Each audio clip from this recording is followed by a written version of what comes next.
Hello students, कैसे हो सब लोग? बताओ क्या हाल चाल है। आप सबों का स्वागत है बहुत बहुत इस चैनल पर।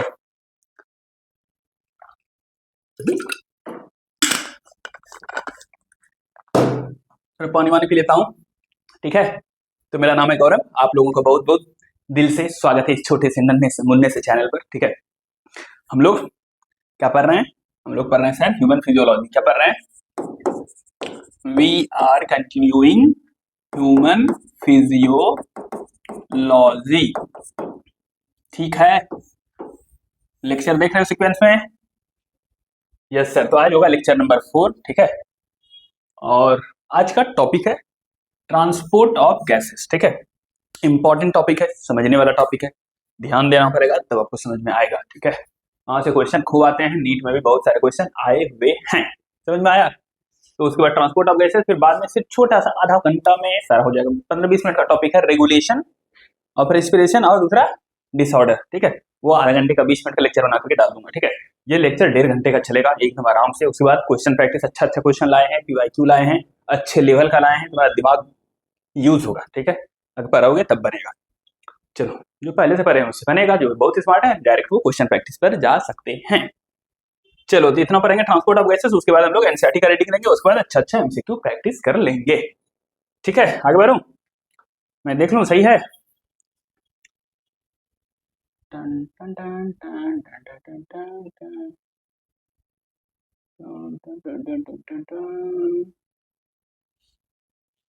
हाँ, देख तो रहा है सब कुछ, ठीक ही लग रहा है सर, कोई दिक्कत तो नहीं है सर।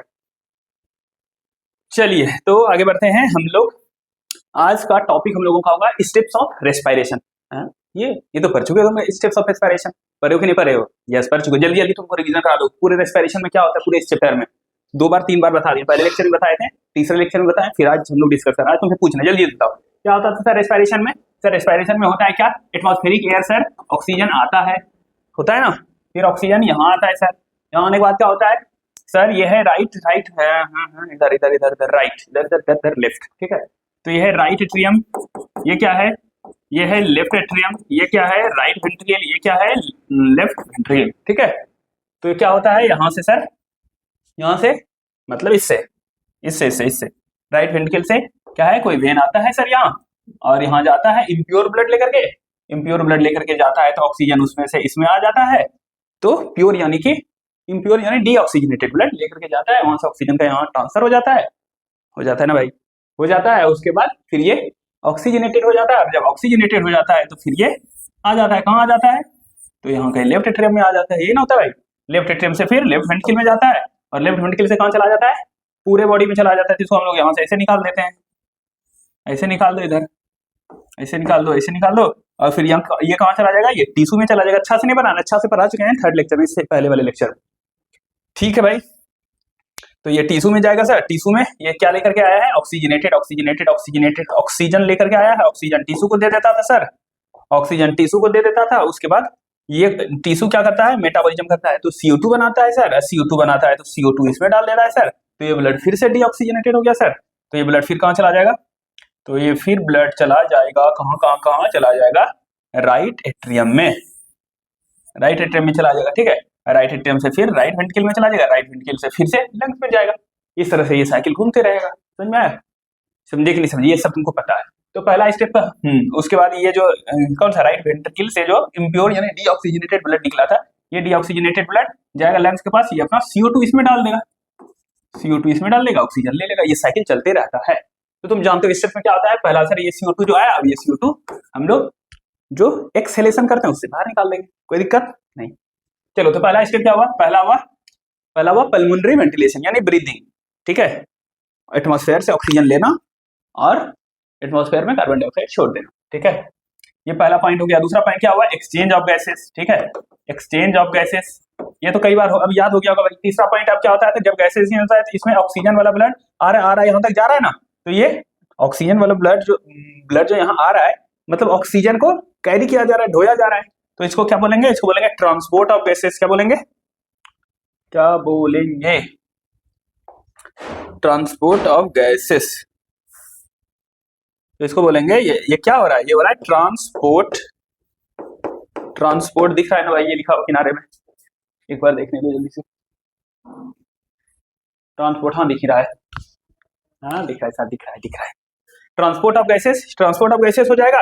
और फिर ये चौथा, यहाँ पर चौथा पॉइंट क्या हो रहा है, ये तीसरा पॉइंट था ट्रांसपोर्ट ऑफ गैसेस। चौथा पॉइंट क्या हो रहा है, फिर से एक्सचेंज हो रहा है कहाँ, टिश्यू लेवल पर। यहाँ पर भी एक्सचेंज हो रहा था, किस लेवल पर, एल्वियोलाई लेवल पर। तो ये क्या हो रहा है, फिर से हो रहा है एक्सचेंज कहाँ पर, टिश्यू लेवल पर। समझ में आ रहा है ना। उसके बाद फिर से क्या हो जाता है, फिर से यहाँ पर हो रहा है ट्रांसपोर्ट किस चीज का, ट्रांसपोर्ट ऑफ गैसेस। तुम बता दो भाई क्या यहाँ कौन सा गैस ट्रांसपोर्ट हो रहा है सर। तो बोलोगे सर यहाँ से तो ऑक्सीजन आया था, तो ऑक्सीजन को यहाँ से लेकर गए टिश्यू तक लाया गया, तो ये था ट्रांसपोर्ट किसका, ऑक्सीजन का। तो यहाँ पर हो गया ट्रांसपोर्ट ऑफ ऑक्सीजन। और फिर यहाँ से सर ब्लड में क्या डाल दिया गया, CO2। तो इधर ट्रांसपोर्ट ऑफ गैसेस कौन सा गैस का हो रहा है सर, यहाँ पे CO2 यहाँ जा रहा है सर, ट्रांसपोर्ट। समझे कि नहीं समझे। तो आज का ये समझाने के लिए कि टॉपिक क्या है, तो आज का टॉपिक है ट्रांसपोर्ट ऑफ गैसेस। क्या है, ट्रांसपोर्ट ऑफ गैसेस। कि यहाँ देखो सब कुछ पढ़ चुके हैं। पहला प्रोसेस क्या, समझ में आया, इनहेलेशन एक्सहेलेशन, पल्मोनरी वेंटिलेशन जिसको बोलते हो, वो पढ़ चुके थे। कहाँ पढ़ चुके थे, लेक्चर नंबर 2 में पढ़े थे ना, मैकेनिज्म ऑफ ब्रीथिंग, बहुत अच्छे से डिटेल में पढ़े थे भाई। ठीक है, फिर दूसरा एक्सचेंज ऑफ गैसेस पढ़ाए हैं अभी लेक्चर 3 में, कल ही तो पढ़ाए हैं लेक्चर 3 में।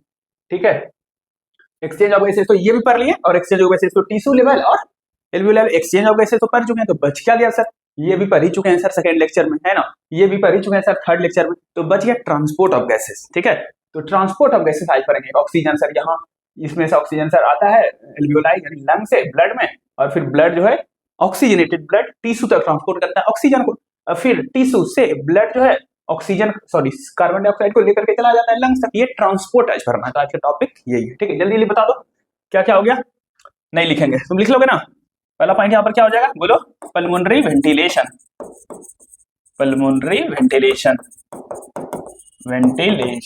दूसरा क्या हो रहा है, एक्सचेंज ऑफ गैसेस, कहां पर, एट एल्वियोलाई। ये सब रिवीजन हो रहा है, अभी आज का टॉपिक स्टार्ट नहीं हुआ है। फिर तीसरा क्या हो रहा है, ट्रांसपोर्ट ऑफ गैसेस, गैस का ट्रांसपोर्ट हो रहा है। चौथा यहाँ पर क्या हो रहा है, यहाँ पर फिर से हो रहा है एक्सचेंज ऑफ गैसेस। ठीक है, कहां हो रहा है, एट टिश्यू। ठीक है, एट टिश्यू। अब पांचवा फिर से क्या, ठीक है, पांचवा ये ट्रांसपोर्ट है ना, ये ट्रांसपोर्ट ऑफ गैसेस जो लिखा है, इसी में O2 और CO2 दोनों हो जाएगा। पांचवा होता था, हम लोग वहां पर पढ़ते थे कि पांचवा ये टिश्यू ने जो लिया ना, तो हो जाता था utilisation of oxygen and release of CO2, यही ना होता था। ये 5 पॉइंट पढ़ते थे, तो ये हम लोग पढ़ चुके हैं। पल्मोनरी वेंटिलेशन कहाँ पे पढ़ चुके हैं, बताओ जल्दी से। ये हम लोग पढ़ चुके हैं लेक्चर नंबर 2 में। एक्सचेंज हम लोग पढ़ चुके हैं एल्वियोलाई लेवल पर, और एक्सचेंज हम लोग पढ़ चुके हैं टिश्यू लेवल कहाँ पर, लेक्चर नंबर 3 में पढ़ चुके हैं। ट्रांसपोर्ट आज हम लोग पढ़ने वाले हैं, आज हम लोग पढ़ने वाले हैं ट्रांसपोर्ट। ठीक है, अब यूटिलाइजेशन ऑफ O2 ऑक्सीजन का यूज और CO2 कैसे बनता है, ये तो रेस्पिरेशन पढ़ते हो, रेस्पिरेशन प्लांट्स में वहां पर पढ़ते हो कि कैसे ऑक्सीजन को यूज करके कैसे CO2 बनाया जाता है। तो ये हम लोग को इस चैप्टर में पढ़ना नहीं है। समझ में आया कि नहीं। तो चलो अब आज का खेला शुरू होता है, एकदम अच्छे से चौड़े होकर के बैठ जाओ। ठीक है, ध्यान से समझोगे भी। एक डायग्राम अच्छा सा, ठीक है, अच्छा चलो ठीक है, ओके। तो थोड़ा सा भी समझना पड़ेगा, उसके बाद एनसीईआरटी का धुआं उड़ा देगा। ठीक है, फिर क्वेश्चन प्रैक्टिस। चलो, ट्रांसपोर्ट ऑफ गैसेस, तो कौन सा गैस का ट्रांसपोर्ट हमें पढ़ना है, तो 2 गैस है सर, हमको 2 ही तो पढ़ना है। एक ऑक्सीजन का पढ़ना है सर, और दूसरा बता दो किसका, कार्बन डाइऑक्साइड का पढ़ना है सर, तो CO2 एंड O2 का पढ़ना है ट्रांसपोर्ट। कोई दिक्कत नहीं। तो थोड़ा 2 मिनट बात कर लेते हैं पहले ऑक्सीजन में, और 2 मिनट बात कर लेते हैं कार्बन डाइऑक्साइड में, फिर डिटेल में पढ़ेंगे हम लोग। ठीक है, चलो भाई। तो सबसे पहली बात तो ये कि ये जो गैसेस का ट्रांसपोर्ट होगा, ऑक्सीजन और कार्बन डाइऑक्साइड, मीडियम क्या है, किससे होकर ये गैस जाएगा हमारे बॉडी के हर एक सेल में। तो सब चीज को ट्रांसपोर्ट करने वाला मीडियम क्या है, बता दो क्या है, ब्लड है। तो इसीलिए यहाँ पर लिखा है मीडियम ऑफ ट्रांसपोर्ट। तो क्या हो जाएगा बताओ, medium of transport is blood से कार्बन डाइऑक्साइड और ब्लड से ही ऑक्सीजन का ट्रांसपोर्ट होगा हर एक टिश्यू तक, लंग से टिश्यू तक, टिश्यू से लंग्स तक।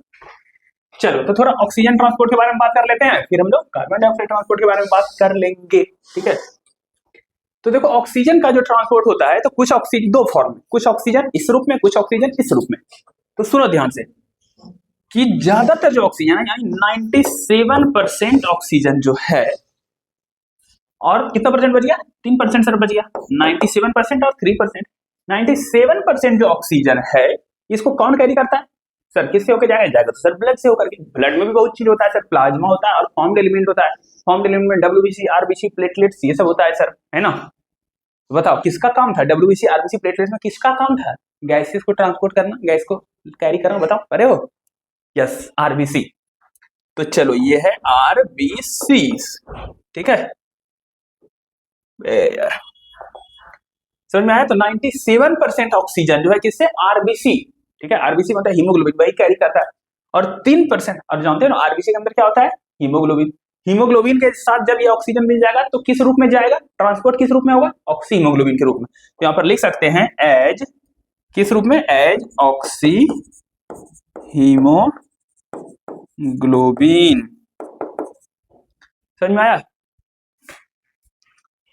एक मिनट रुक जाओ मेरे भाई, मैं फोन को एयरप्लेन मोड पे डाल देता हूँ, नहीं तो कोई अगर कॉल कर दिया तो मेरा हो जाएगा बवाल।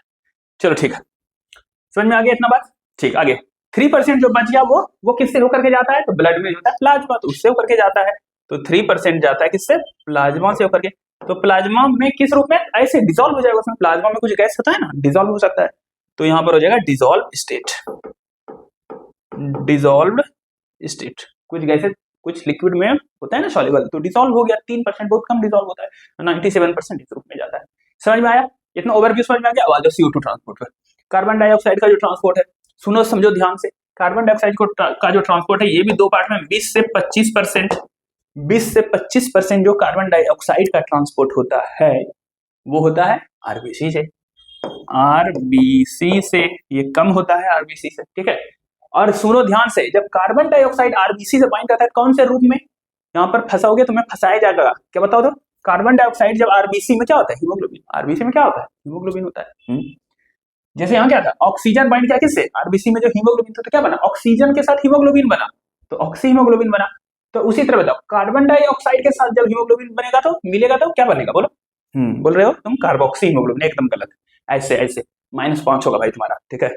कभी मत बोलना कार्बोक्सी हीमोग्लोबिन, वो जब आरबीसी में जो हीमोग्लोबिन उसके साथ कार्बन मोनोऑक्साइड CO जब जुड़ता है तब बनता है कार्बोक्सी हीमोग्लोबिन, समझे। CO2 जुड़ता है तो नहीं बनता है कार्बोक्सी हीमोग्लोबिन, तो क्या बनता है, कार्ब एमिनो हीमोग्लोबिन। तो एज किस रूप में, कार्ब एमिनो हीमोग्लोबिन,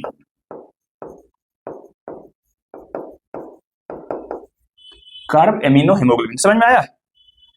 इसको कैसे लिखेंगे, ऐसे लिख सकते हैं, हीमोग्लोबिन के साथ HbCO2, ये ठीक है। तो जितना भी सर कार्बन डाइऑक्साइड है उसका 20 से 25% किस रूप में, किससे होकर के, आरबीसी से होकर के, आरबीसी में चला जाएगा, आरबीसी से में जाएगा तो क्या बनेगा, कार्ब एमिनो हीमोग्लोबिन बनेगा। कार्बोक्सी मत बोलना, ये क्वेश्चन लेके आया है और तुमको फंसाया जाएगा, फंसना नहीं है तुमको। चलो यहाँ पर पढ़ो, इतना मेहनत से जो तैयार किया जाता है इसमें फंसने के लिए नहीं, तुम जो है इतना अपना दिमाग लगा के प्रैक्टिस कर लो, इसको पूरा देख लोगे तो कहीं पर भी फंसने नहीं जा रहे। चलो ठीक है, कितना हुआ, 15 मिनट हुआ है। चलो भाई ठीक है, कहाँ तक बात हुआ, यस। तो 20 to 25% आरबीसी से ट्रांसपोर्ट हो गया, ठीक है, किस फॉर्म में, कार्ब एमिनो हीमोग्लोबिन। अब बच कितना हो गया, इसका एवरेज 20 से 25, तो इसका एवरेज एग्जैक्ट निकालो तो एग्जैक्ट 20 से 25, तो इसका एवरेज कितना हो जाएगा, बीच में कौन आता है, 23%।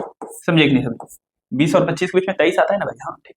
जब 23 इधर से हो गया तो इधर कितना बच गया, 77। यस, ये इंपॉर्टेंट है, सुनो ध्यान से, 77% जो बच गया, ये किससे होकर के जाएगा, तो आरबीसी हो गया तो बच गया प्लाज्मा, तो ये होगा प्लाज्मा से, थ्रू प्लाज्मा से ट्रांसपोर्ट होगा। समझ में आ रहा है, यस सर। अब देखो प्लाज्मा में जो प्लाज्मा से होकर के जो ट्रांसपोर्ट होता है, प्लाज्मा में भी दो तरह से होता है, मतलब प्लाज्मा में कार्बन डाइऑक्साइड दो रूप में जाता है, कौन कौन सा रूप है सर, तो एक रूप है बाइकार्बोनेट, कितना परसेंट, तो इसमें 77 में 70% जो हो गया वो प्लाज्मा से ही जाता है, लेकिन किस रूप में, बाइकार्बोनेट के रूप में, as bicarbonate, as bicarbonate, bicarbonate समझते हैं ना, HCO3 समझे। ठीक है सर। और जो बच गया कितना बच गया 77 में 70 तो चला गया तो 7% बच गया, तो 7% जो बच गया वो किस में, डिजोल्व फॉर्म में, तो ये हो जाएगा डिजोल्व फॉर्म। समझ में आया सारा बात, समझ गए। अभी सबको एक एक करके अब पढ़ना है, समझे कि नहीं समझे, जल्दी से। ट्रांसपोर्ट ऑफ गैसेस, ऑक्सीजन और CO2 को पढ़ना है। ट्रांसपोर्ट का मीडियम क्या है, ब्लड, ब्लड से होकर के जाएगा भाई। ऑक्सीजन का ट्रांसपोर्ट कैसे होता है सर, 97% आरबीसी से, किस रूप में सर, ऑक्सीहीमोग्लोबिन के रूप में। 3% जो बच गया सर वो प्लाज्मा से, डिजोल्व फॉर्म में सर। डिजोल्व फॉर्म कोई अलग फॉर्म नहीं बनाता, वो वही फॉर्म रहता है, मतलब ऑक्सीजन सिर्फ ऑक्सीजन ही रहता है, सिर्फ घुल के चला गया, समझ में आया। डिजोल्व फॉर्म में कोई अलग कंपाउंड नहीं बनेगा। CO2 का ट्रांसपोर्ट सर 23%, 23% या 20 से, आपके एनसीईआरटी में लिखा है 20 से 25, इसीलिए ये लिखा है 20 से 25% सर, किससे होकर के, आरबीसी से होकर के, किस रूप में सर, कार्ब एमिनो हीमोग्लोबिन के रूप में सर। 77% थ्रू प्लाज्मा, प्लाज्मा से होकर के सर। इसमें भी दो पार्ट, 70% किस रूप में सर, बाइकार्बोनेट के रूप में, और 7% डिजोल्व स्टेट में। समझ में आ गया, यस। तो अभी इसी को हम लोग आगे डिटेल में पढ़ने वाले हैं। चलो अब तुम एकदम 20 मिनट नहीं, 20 मिनट 25 मिनट शांति से दिल थाम के बैठ जाओ भाई, ठीक है। अब तुमको डायग्राम समझ रहा हूँ, ठीक है। चलो भाई, तो कौन सा डायग्राम बनाएंगे, वही डायग्राम बनाएंगे। कौन सा तुम्हारा फेवरेट जो है, क्या धरा धरा, तुम्हारा फेवरेट घरा है ना,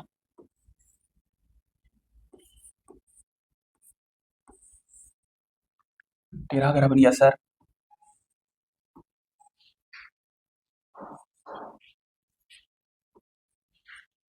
ठीक है, ये घर है, इसमें क्या आता है भाई, बात से आता क्या है सर, इसमें आता है सर ऑक्सीजन, तो यहाँ पर क्या आएगा सर, यहाँ आएगा ऑक्सीजन।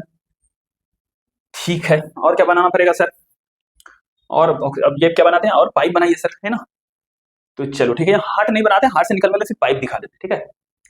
तो यहाँ से, ठीक है, तो यहाँ से हम कौन वाला पाइप दिखाएं सर, हम दिखाते हैं, दो कलर चूज कर लें, हम दो कलर चूज कर लेते हैं, एक को हम कर लेते हैं, एक को हम कर लेते हैं, इसको क्या क्या क्या, इसको कौन सा कलर कर लूँ, एक को मैं कर लेता हूँ ब्लू, एक को मैं कर लेता हूँ रेड, ये है ना, ऑक्सीजनेटेड या ऑक्सीजन ब्लड।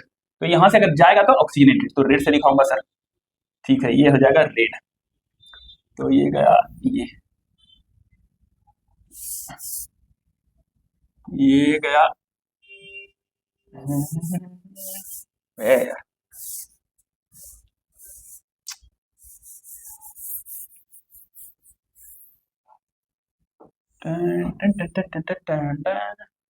ठीक है सर, पाइप बना रहे हैं, पाइप।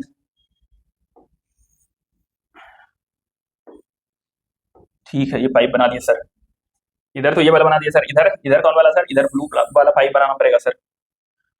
ठीक है भाई, बहुत बड़ा बड़ा पाइप बना रहे हैं। चलो ठीक है, अब इसको सेलेक्ट करो और थोड़ा ऊपर भेज दो, इसको इसको छोटा कर देता है, यस। ठीक है, इसको पाइप को पहले कंप्लीट तो कर ले, हम पाइप को कंप्लीट कर लेते हैं। तो ये रेड वाला पाइप कहाँ तक होगा, ये रेड वाला पाइप यहाँ आएगा और यहाँ जाएगा, ये रेड वाला पाइप यहाँ आएगा और यहाँ जाएगा। ठीक है सर, उसके बाद ये ब्लू वाला पाइप यहाँ आएगा और यहाँ जाएगा, ब्लू वाला पाइप यहाँ आएगा और यहाँ जाएगा। ठीक है, एकदम सही। और कुछ बनाना होता है, हाँ सर, और बनाओ, क्या टिश्यू बनाना पड़ेगा सर, तो यहाँ पर टिश्यू बना लेते हैं, ये है टिश्यू, ये सब क्या है, ये सब है टिश्यू, समझ में आ रहा है, समझ में आ रहा है, ये टिश्यू है और ये क्या है जानते हैं, ये ब्लड कैपिलरीज है, इसके बीच में भी कुछ होता है, इसके बीच में क्या होता है, इसके बीच में होता है, ये टिश्यू है और ये ब्लड का कैपिलरीज है, इसमें ब्लड जाएगा, ये टिश्यू है, ये लोग क्या करेगा अपना, क्या करेगा, मेटाबॉलिज्म करेगा, CO2 बनाएगा, इसके बीच में होता है कुछ फ्लूइड, बताओ तो इसको क्या बोलते हैं, टिश्यू और ब्लड कैपिलरीज के बीच में जो होता है फ्लूइड, इसको हम लोग बोलते हैं क्या क्या क्या, ये है टिश्यू फ्लूइड, इसको क्या बोलते हैं, इसको बोलते हैं टिश्यू, इसको बोलते हैं टिश्यू, टिश्यू फ्लूइड, समझ में आया। टिश्यू फ्लूइड जो है ये मेडिएटर की तरह काम करता है, टिश्यू से अगर ब्लड में कुछ देना हो, ब्लड से कुछ लेना हो, तो ये मेडिएटर, बीच मिडिल आदमी की तरह काम करता है, इसलिए टिश्यू फ्लूइड को हम बोलते हैं मिडिल मैन, याद रखना। टिश्यू फ्लूइड को क्या बोलते हैं हम लोग, टिश्यू फ्लूइड बोलते हैं मिडिल मैन, क्या बोलते हैं, MIDDLE, मिडिल मैन बोलते हैं इसको। ये क्वेश्चन पूछा हुआ है, मिडिल मैन बोलते हैं, समझ गए। चलो इतना बात तो हो गया, इसको सर छोटा कीजिए, इसको छोटा कर देते हैं सबसे पहले तो। चलो ऐसा पिक्चर है मेरा, ठीक है। ठीक, कहानी स्टार्ट करेंगे सर, कहाँ से कहानी स्टार्ट करेंगे सर? तो कहानी हम लोग स्टार्ट करेंगे यहाँ से, ऑक्सीजन आएगा सर, ठीक है, वहां से आएगा तो वहीं से कहानी स्टार्ट करेंगे। ये क्या बनाया है सर, ये क्या है? ये क्या हो गया सर, ये क्या है, ये सब क्या बनाया है डायग्राम? ये सब है एल्वियोलाई, एल्वियोलाई अंदर लंग्स में जो एल्वियोलाई होता है, लंग्स का यूनिट है। ठीक है, तो अब हम लोग काम स्टार्ट करते हैं, देखते हैं कि प्रोसेस में क्या क्या होता है। समझना, अच्छे से समझना पड़ेगा भाई। थोड़ा इसको और बड़ा कर लेते हैं। राइट पे आते हैं, इसको हटाते हैं। चलो भाई देखना, समझना ध्यान से।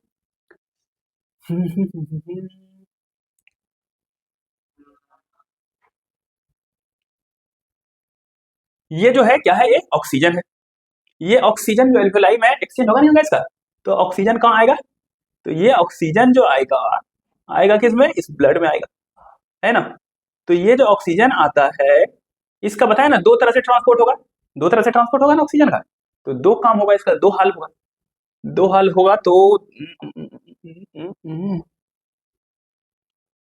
क्या करना पड़ेगा हमको, इरेजर लेना पड़ेगा।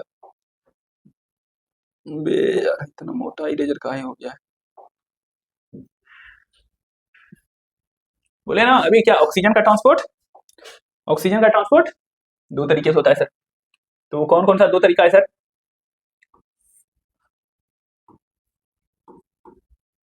तो एक तो कितना परसेंट, 3%, किस रूप में, डिसॉल्व फॉर्म में। तो 3% जो ऑक्सीजन है डिसॉल्व हो गया, डिसॉल्व ऑक्सीजन। और ये 97%, 97% का क्या होना है, ये क्या है, ये है कैपिलरीज। इतना समझते हो नहीं, ये एल्वियोलाई है। ये ब्लू वाला क्या है, ये ब्लू वाला क्या है, लंग में आ रहा है ब्लड लेकर, pulmonary artery, yes, pulmonary artery.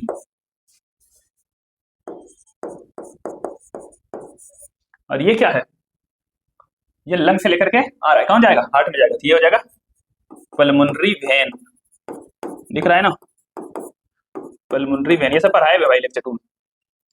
ठीक, ये 97% जो है, इसको कहाँ जाना है सर, इसको जाना आरबीसी में, तो आरबीसी बनाते हैं सर। तो ये हुआ आरबीसी सर, ये क्या हुआ, ये हुआ आरबीसी, आरबीसी।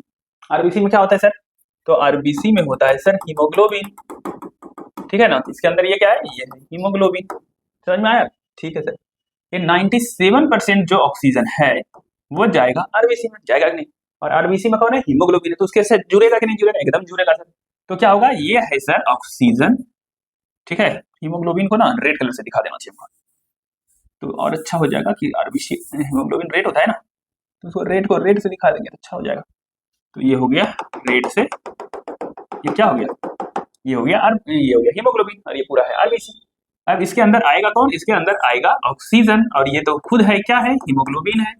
तो ऑक्सीजन के साथ हीमोग्लोबिन बनेगा तो क्या मिलेगा, जुड़ेगा तो क्या बनेगा, ऑक्सी हीमोग्लोबिन बनेगा। तो ऑक्सी हीमोग्लोबिन को लिखेंगे HbO2। कोई दिक्कत, कोई दिक्कत नहीं है, समझ में आ रहा है। अब ये 97% आरबीसी में चला गया ऑक्सी हीमोग्लोबिन, अब ये जा रहा है, कैरी हो रहा है, और ये भी भाई इधर से रास्ते से आ रहा है, समझ में आया कि नहीं आया, ये भी अपना रास्ता देख के जा रहा है और ये भी जा रहा है, कोई दिक्कत है नहीं ना। चलो, तो ये अब जा रहा है, कौन जा रहा है, ऑक्सी हीमोग्लोबिन, यानी कि ऑक्सीजन जा रहा है हीमोग्लोबिन के साथ, किधर जाएगा बताओ, तो किधर जाएगा, किधर जाता है, तुमको पता है ना, ये आता है, ये सीधे नहीं जाता है। तुमको यहाँ पर क्या करना चाहिए, हमको यहाँ पे इसको कर देना चाहिए ब्रेक। और पहले कहाँ जाता था, पहले हार्ट में जाता था, है ना, और हार्ट के बाद टिश्यू में जाता था, तब ना टिश्यू में आ जाएगा। तो हमको क्या लिखना पड़ेगा, तो हमको लिखना पड़ेगा, हमको लिखना पड़ेगा,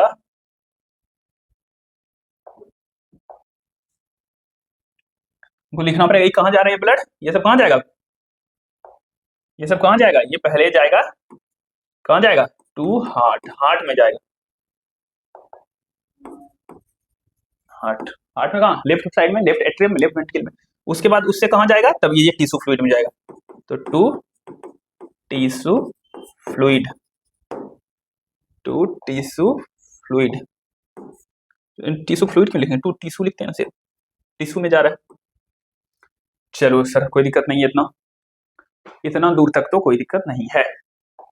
चलो अब आगे चलते हैं, इतना समझ रहे हो ना? ठीक है, चलो तो टिश्यू तक आ गया, कौन आ गया? इधर से भी ऑक्सीजन आ रहा है, ये वाला डिसॉल्व वाला, और ये भी आ रहा है, ठीक है। तो ये डिसॉल्व वाला जो आ रहा है उसको इधर से कंटिन्यू कर दो डिसॉल्व वाले को, ठीक है।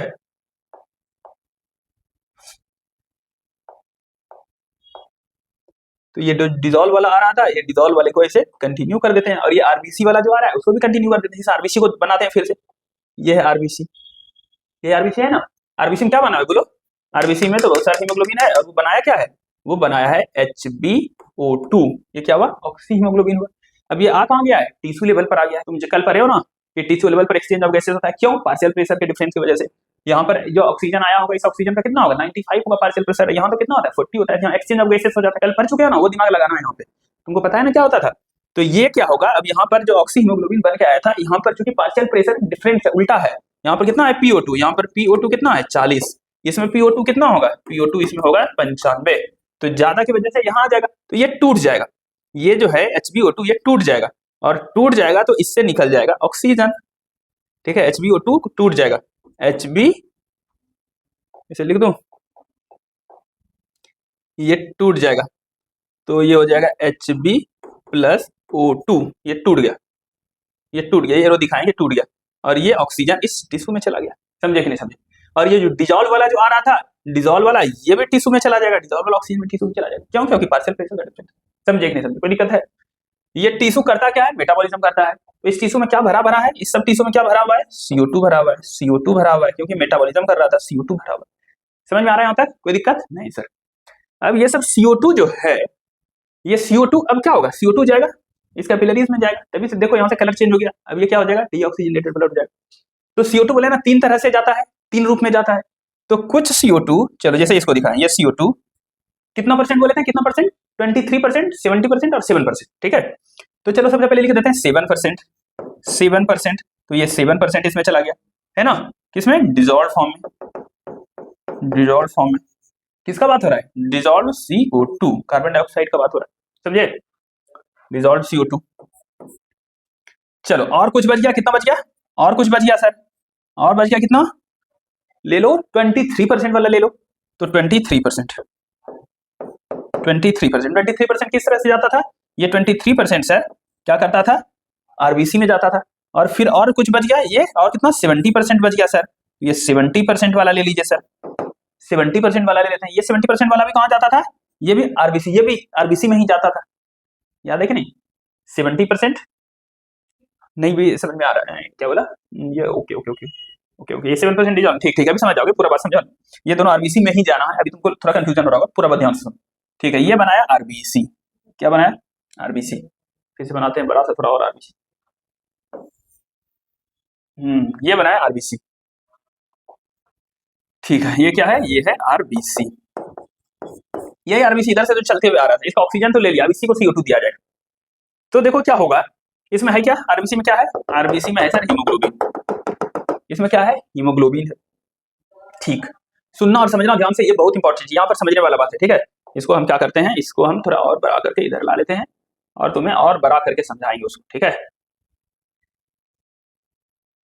चलो भाई देखना, यहाँ पर समझने वाला बात अच्छा से समझना, तभी समझ में आएगा, ठीक।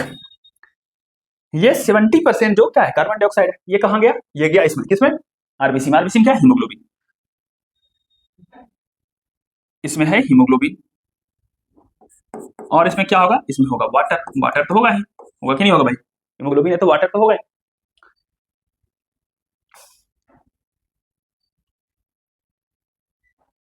ऐसे लिखूं मैं, वाटर को यहां लिखता हूं,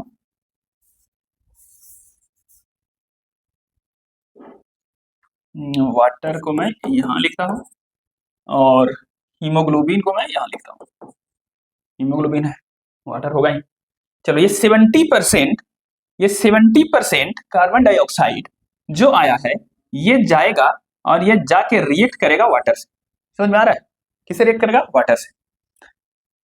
तो वाटर से रिएक्ट करेगा, मतलब ये बना, हाँ, कार्बन डाइऑक्साइड, वाटर तो इसमें था ही, कार्बन डाइऑक्साइड रिएक्ट करा, यानी कि वाटर था, कार्बन डाइऑक्साइड इससे आकर के रिएक्ट किया। तो H2 और CO2 जब मिलता है तो बनता है H2CO3। समझ में आया? कार्बोनिक एसिड इसका नाम है। और ये स्टेबल नहीं होता है, ये होता है अनस्टेबल, तो ये फटाक से टूट जाता है। तो टूट जाता है तो बनाता है HCO3 माइनस और प्लस H प्लस। समझे कि नहीं समझे? यही सब समझने की बात है। 70% है या ठीक है 70% आया। ये क्या कार्बन डाइऑक्साइड कुछ गया तो किससे वाटर से रिएक्ट किया, क्या बनाया H2CO3 कार्बोनिक एसिड। ठीक है सर, और ये स्टेबल नहीं था, टूट गया, ये HCO3 बाइकार्बोनेट आया ना और H प्लस आयन में टूट गया। समझ में आया? बहुत अच्छा बात है सर। ठीक, और जो कुछ ऑक्सीजन और जो कुछ CO2 कुछ कार्बन डाइऑक्साइड जैसे ये 23% वाला ये आया इसके साथ रिएक्ट कर गया, तो ये कार्बन डाइऑक्साइड आकर इसके साथ रिएक्ट कर गया तो क्या बन गया HbCO2 बन गया। क्या बन गया? HbCO2 बन गया। इसी का तो नाम है कार्ब एमिनो हीमोग्लोबिन। समझे कि नहीं समझे? Carb amino haemoglobin. इसका अब कुछ नहीं होना, ये ऐसे ही रहेगा और ऐसे ही आरबीसी के अंदर अंदर जाएगा। समझ में आया? लेकिन यहाँ इंपॉर्टेंट चीज है, यहाँ सुनना पड़ेगा, तुम अच्छा से समझो भाई, नहीं तो फंस जाओगे। ये बाइकार्बोनेट बना कहाँ? बाइकार्बोनेट बनता कहाँ है?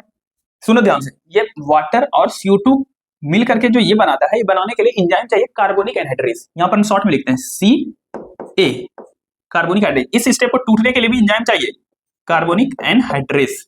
तो ये कार्बोनिक एनहाइड्रेस एंजाइम होता ही है आरबीसी में, इसीलिए ये सब प्रोसेस आरबीसी में ही हुआ। समझ में आ रहा है? इस दोनों को अलग कर देते हैं कि समझने के लिए कि एक पार्ट उधर है दूसरा पार्ट इधर है। समझे? ये कार्बोनिक एनहाइड्रेस एंजाइम कहाँ होता है? आरबीसी में होता है। एनसीईआरटी में लिखा है कि माइन्यूट, बहुत कम अमाउंट में ये एंजाइम प्लाज्मा में भी होता है। देखो ये तो क्या है, कैपिलरी है, कैपिलरी में आरबीसी होगा, ये सब प्लाज्मा भी होगा ना। समझे नहीं समझे? या ये वाला देखो प्लाज्मा है, तभी तो ये डिसॉल्व वाला आ रहा है CO2, इसमें प्लाज्मा होगा बाहर। इतना बात समझे? ठीक, क्या बोले? पूरा 100% CO2 का क्या हुआ? कुछ CO2 डिसॉल्व हो गया, कितना परसेंट? 7%। कुछ CO2 जाकर के हीमोग्लोबिन से रिएक्ट कर गया तो बना दिया कार्बन हीमोग्लोबिन, कितना परसेंट? 23%। कुछ कार्बन डाइऑक्साइड आरबीसी के अंदर गया और वाटर से रिएक्ट करके कार्बोनिक एसिड बना दिया और टूट करके बाइकार्बोनेट और H+ बना दिया। ठीक, लेकिन ये बाइकार्बोनेट याद है, बाइकार्बोनेट में मैंने क्या लिखाया था बाइकार्बोनेट जो बनता है वो किससे होके जाता है? मैंने आरबीसी से लिखा है कि आरबीसी वाले कॉलम में नहीं, किस वाले कॉलम में लिखा है? प्लाज्मा वाले कॉलम में लिखा है। मतलब कि ये बाइकार्बोनेट आरबीसी से होके नहीं जाएगा, प्लाज्मा से होकर के जाएगा। तो आप अभी बोलिएगा सर बाइकार्बोनेट बना कहाँ है? सर बना तो है, कहाँ बना है? बना है आरबीसी में। तो सर आरबीसी में कोई जाएगा ना? नहीं बनेगा, फटाक से निकल जाएगा। तो ये आरबीसी से निकल जाएगा। कौन निकल जाएगा?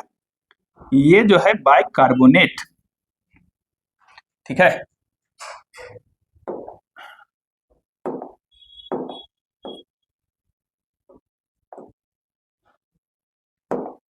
ये जो है बाइकार्बोनेट HCO3 माइनस, ये जो है निकल जाएगा बाहर। कहाँ निकल गया?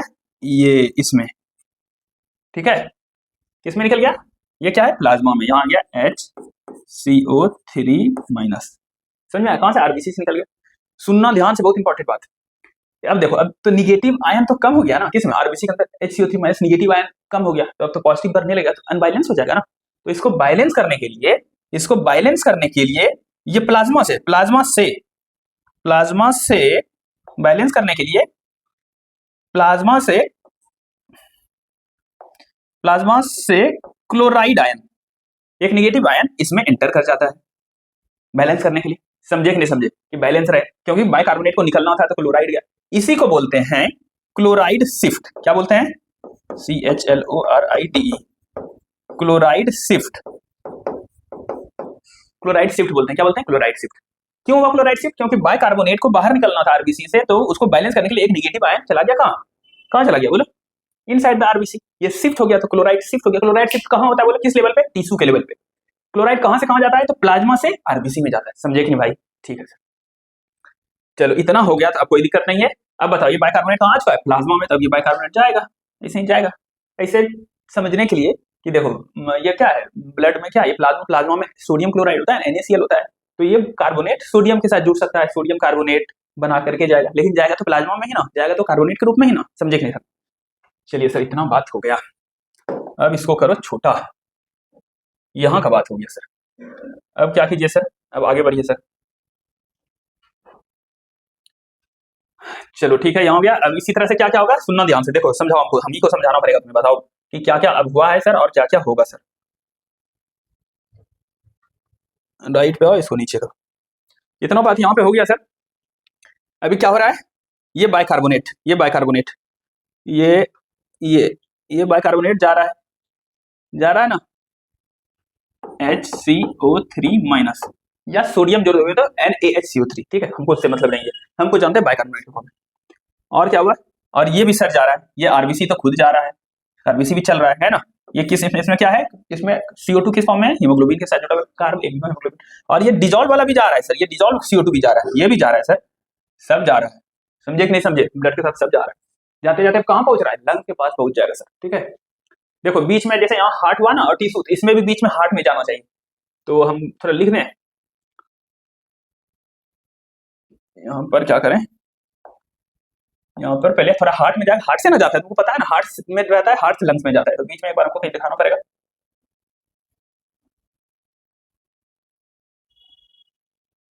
तो यहाँ पर हम लिख देते हैं, यहाँ पर लिख देते हैं, पहले हार्ट में गया, और हार्ट में जाने के बाद फिर कहाँ गया, एल्वेलाई के पास चला गया, ठीक है।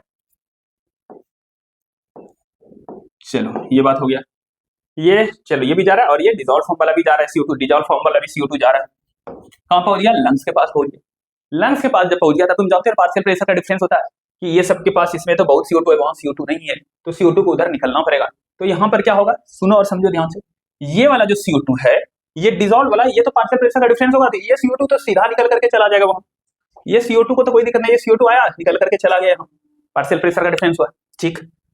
लेकिन कि इस CO2 का क्या होगा, इस CO2 का क्या होगा, आरबीसी हमको फिर से बनाना पड़ेगा, आरबीसी हमको फिर से बनाना पड़ेगा, आरबीसी बना दिया सर, ठीक है। आरबीसी में क्या है सर, अब ये बाइकार्बोनेट जो था, ये तो बाहर घूम रहा था, इसमें मेरा CO2 फंसा हुआ है, देखो CO2 मेरा, यहाँ वाला CO2 कुछ बाइकार्बोनेट में गया ना, तो हमको CO2 निकालना, तो बाइकार्बोनेट को तोड़ना पड़ेगा ना, तो ये बाइकार्बोनेट फिर से एंटर करता है, कहाँ, एल्वेलाई के लेवल पर जब आ जाता है तो एंटर कर जाता है, किसमें, आरबीसी में चला जाता है, तो ये जो बाइकार्बोनेट है HCO3 माइनस, और ये H प्लस के साथ जुड़ जाता है, समझ में आया, ये उल्टा हो जाएगा, उल्टा रिएक्शन हो जाएगा, तो ये इसके साथ जुड़ जाएगा तो H2CO3 बनेगा, H2 और CO2 बन जाएगा, समझे कि नहीं समझे, तो ये क्या बनाएगा, तो ये बना देगा H2CO3, H2CO3, और फिर ये टूट जाएगा H2O और CO2 में, समझे, CO2 बन गया, और ये CO2 बन जाएगा, CO2 बन करके बाहर चला जाएगा, समझे कि नहीं समझे, यस सर समझिए। एक और चीज, ये तीसरा तो सर भूल ही गए आप, ये HbCO2 ये भी है सर इसमें, तो ये है HbCO2, तो ये है HbCO2 कार्ब इम्यूनो हीमोग्लोबिन, तो इसका तो कोई लेना देना नहीं, यहाँ पार्शियल प्रेशर का जैसे डिफरेंस होगा, तो इससे भी CO2 निकल के चला जाएगा, इससे भी CO2 निकल करके चला गया, समझ में आया, तो तीन रूप में जो था, तीनों रूप का CO2 निकल करके वहां चला गया, फिर से समझ में आया, पूरा कहानी, पूरा कहानी समझ में आया कि नहीं भाई, बता दो, ठीक है। एक बताओ सुनो, यहाँ पर अब बाइकार्बोनेट क्या हो रहा है, अंदर जा रहा है, किसके अंदर जा रहा है, आरबीसी के अंदर, तो बताओ आरबीसी के अंदर अब निगेटिव चार्ज बढ़ने लगेगा, इसीलिए फटाक से यहाँ से रास्ते से कौन निकल जाएगा बाहर, तो बाहर निकल जाएगा क्लोराइड आयन, फिर निकल जाएगा, क्लोराइड आयन निकल जाएगा, इसको हम लोग क्या बोलते हैं, इसको हम लोग बोलते हैं रिवर्स क्लोराइड शिफ्ट, क्या बोलते हैं, इसको हम लोग बोलते हैं reverse chloride shift, reverse chloride shift, reverse chloride shift. एक बात और सुनो, ये जो क्लोराइड शिफ्ट था, क्लोराइड शिफ्ट, इसी को बोलते हैं हम लोग हैमबर्गर फेनोमेना, क्या बोलते हैं,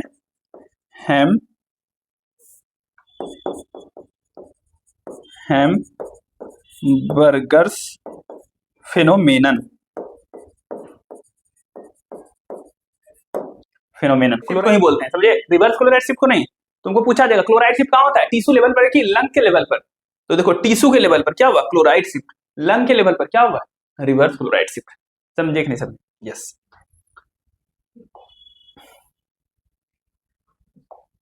चलो भाई ये डायग्राम क्लियर हुआ, ये डायग्राम जिसको समझ में आ गया मतलब उसको पूरा चीज समझ में आ गया, ठीक है, बस इतने में ही पूरा पिक्चर था,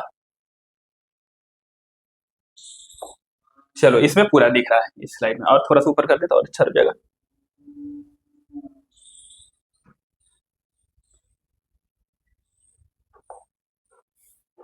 ये पूरा स्लाइड लिखा है, स्क्रीनशॉट लेना है तो लेकर रखो, ठीक है। चलो जल्दी से एक मिनट रिवीजन करो, सर क्या हुआ, ऑक्सीजन यहाँ आया सर, ऑक्सीजन यहाँ आया तो दो फॉर्म में 3% से डिजॉल्व हो गया, और 97% कहाँ चला गया सर, कहाँ चला गया सर, आरबीसी में चला गया, डिजॉल्व तो ऐसे ही जा रहा है सर, आरबीसी में गया तो ऑक्सी हीमोग्लोबिन बन गया सर, ये ऑक्सी हीमोग्लोबिन बन गया, ये जाएगा सर हार्ट में जाता है, हार्ट से फिर ट्रांसपोर्ट होकर टिश्यू में चला जाता है ऑक्सीजनेटेड ब्लड, तो ये सर जब टिश्यू में आया तो टिश्यू में आएगा तो ये ऑक्सी हीमोग्लोबिन टूट जाएगा सर, और हीमोग्लोबिन अलग ऑक्सीजन अलग हो जाएगा, ये ऑक्सीजन टिश्यू को डिलीवर हो जाएगा सर, ठीक है, और ये इधर वाला डिजॉल्व वाला भी जो ऑक्सीजन आ रहा था सर वो भी टिश्यू में चला जाएगा, तो टिश्यू को ऑक्सीजन मिल गया। टिश्यू तो क्या कर रहा है, मेटाबॉलिज्म करके CO2 बना रहा है, ये CO2 निकालेगा। कुछ CO2 क्या हुआ सर, कुछ CO2 तो डिजोल्व फॉर्म में चला गया, पहला नंबर सर। और कुछ CO2 कहां चला गया सर, दूसरा नंबर कार्ब एमिनो हीमोग्लोबिन बना लिया सर। तीसरा कुछ CO2 क्या किया सर, ये बाइकार्बोनेट बना लिया सर आरबीसी के अंदर जाकर। समझे कि नहीं समझे, याद रखना ये बाइकार्बोनेट बनाने के लिए एंजाइम चाहिए, कौन सा, कार्बोनिक एनाइड्रेज। कहां होता है, वो आरबीसी के अंदर होता है। और याद रखना थोड़ा सा प्लाज्मा में भी होता है, माइन्यूट अमाउंट में, कम अमाउंट में। चलो तो ये 70% क्या हो गया सर, वाटर से रिएक्ट कर गया CO2 और बना दिया H2CO3। 23% कार्बन हीमोग्लोबिन बना दिया। और ये कार्बोनेट बना तो जरूर, लेकिन तुरंत सर बाहर आ जाएगा कार्बोनेट, क्यों, अच्छा ये तो बता दिया था कि वो अनस्टेबल था इसीलिए टूट जाता है। और एक कार्बोनेट बाइकार्बोनेट बाहर आ जाएगा, क्लोराइड अंदर चला जाएगा, इसको क्लोराइड शिफ्ट बोलेंगे। और ये बाइकार्बोनेट फिर प्लाज्मा से होकर के जाएगा। समझ में आया, प्लाज्मा से टोटल कितना जाता है, ये बाइकार्बोनेट 70% और ये डिजोल्व वाला 7%, देख रहे हो 7 और 70 77%। और आरबीसी के अंदर कितना जाता है 23% कार्ब एमिनो हीमोग्लोबिन के फॉर्म में। समझे, फिर सर जब यहाँ आया तो ये बाइकार्बोनेट, यहाँ पार्शियल प्रेशर का चेंज हुआ तब CO2 को सब निकलना पड़ेगा, तो CO2 बनेगा तब तो ये बाइकार्बोनेट सर आरबीसी के अंदर गया। आरबीसी के अंदर गया तो उल्टा रिएक्शन हुआ, यहाँ पर जो रिएक्शन हुआ था सर ये उल्टा, ये बना फिर ये बना वहां पर, ठीक है। यहाँ CO2 बना तो निकल गया सर, और ये HbCO2 जो कार्बन ये भी टूट करके वहां चला गया सर। यहाँ पर हुआ रिवर्स क्लोराइड शिफ्ट। समझ में आया, इतना समझिए तो हो गया, खेल खत्म। चलो भाई अब आगे बढ़ो, ये तो तुमको समझा ही दिया गया, ठीक है। इतना देर हुआ 48 मिनट बाद, चलो कोई दिक्कत नहीं है। चलो अब है यहाँ पे ट्रांसपोर्ट ऑफ ऑक्सीजन, ठीक है। अब सब तुमको पढ़ा दिया, ऑक्सीजन में पढ़ा दिया, कार्बन डाइऑक्साइड पढ़ा दिया, अब तुमको कुछ कुछ बताना है, कुछ कुछ इंपॉर्टेंट चीज हम लोग नोट कर लेंगे। चलो बताओ, transport of oxygen mainly by किससे, आरबीसी से, मेनली बाय आरबीसी। कितना परसेंट बताओ, 97% तो आरबीसी से ही हुआ। चलो ठीक है, क्या लिखा है आरबीसी, अच्छा आरबीसी के बारे में जानते हैं, आरबीसी में क्या भरा रहा था, RBC is capsule of, RBC में क्या होता है, haemoglobin. RBC is the capsule of haemoglobin को शॉर्ट में हम लोग HB भी लिख देते हैं। समझ में आया, ठीक है। बताओ हीमोग्लोबिन के बारे में बताओ, हीमोग्लोबिन का कलर कैसा होता है, कैसा कलर होता है बताओ, रेड होता है, रेड, तो रेड को रेड से ही लिखना पड़ेगा क्या। हीमोग्लोबिन कैसा होता है, रेड कलर्ड होता है, हीमोग्लोबिन हो गया रेड कलर्ड। कौन सा उसमें पिगमेंट, कौन सा उसमें बताओ तो एलिमेंट होता है, आयरन, कौन सा है, आयरन, तो क्या red coloured iron containing pigment, ठीक है, आयरन कंटेनिंग पिगमेंट Fe होता है ना उसमें, यस। चलो इतना बात तो हो गया, रिएक्शन बताओ तो क्या हुआ था, ऑक्सी हीमोग्लोबिन बना था ना, जब हीमोग्लोबिन रिएक्ट करेगा ऑक्सीजन से तो रिएक्शन को लिख देते हैं कि Hb प्लस O2 क्या बनेगा, HbO2 बनेगा, HbO2, इसी को बोलते हैं हम लोग ऑक्सी हीमोग्लोबिन। बताओ Hb और O2 मिल करके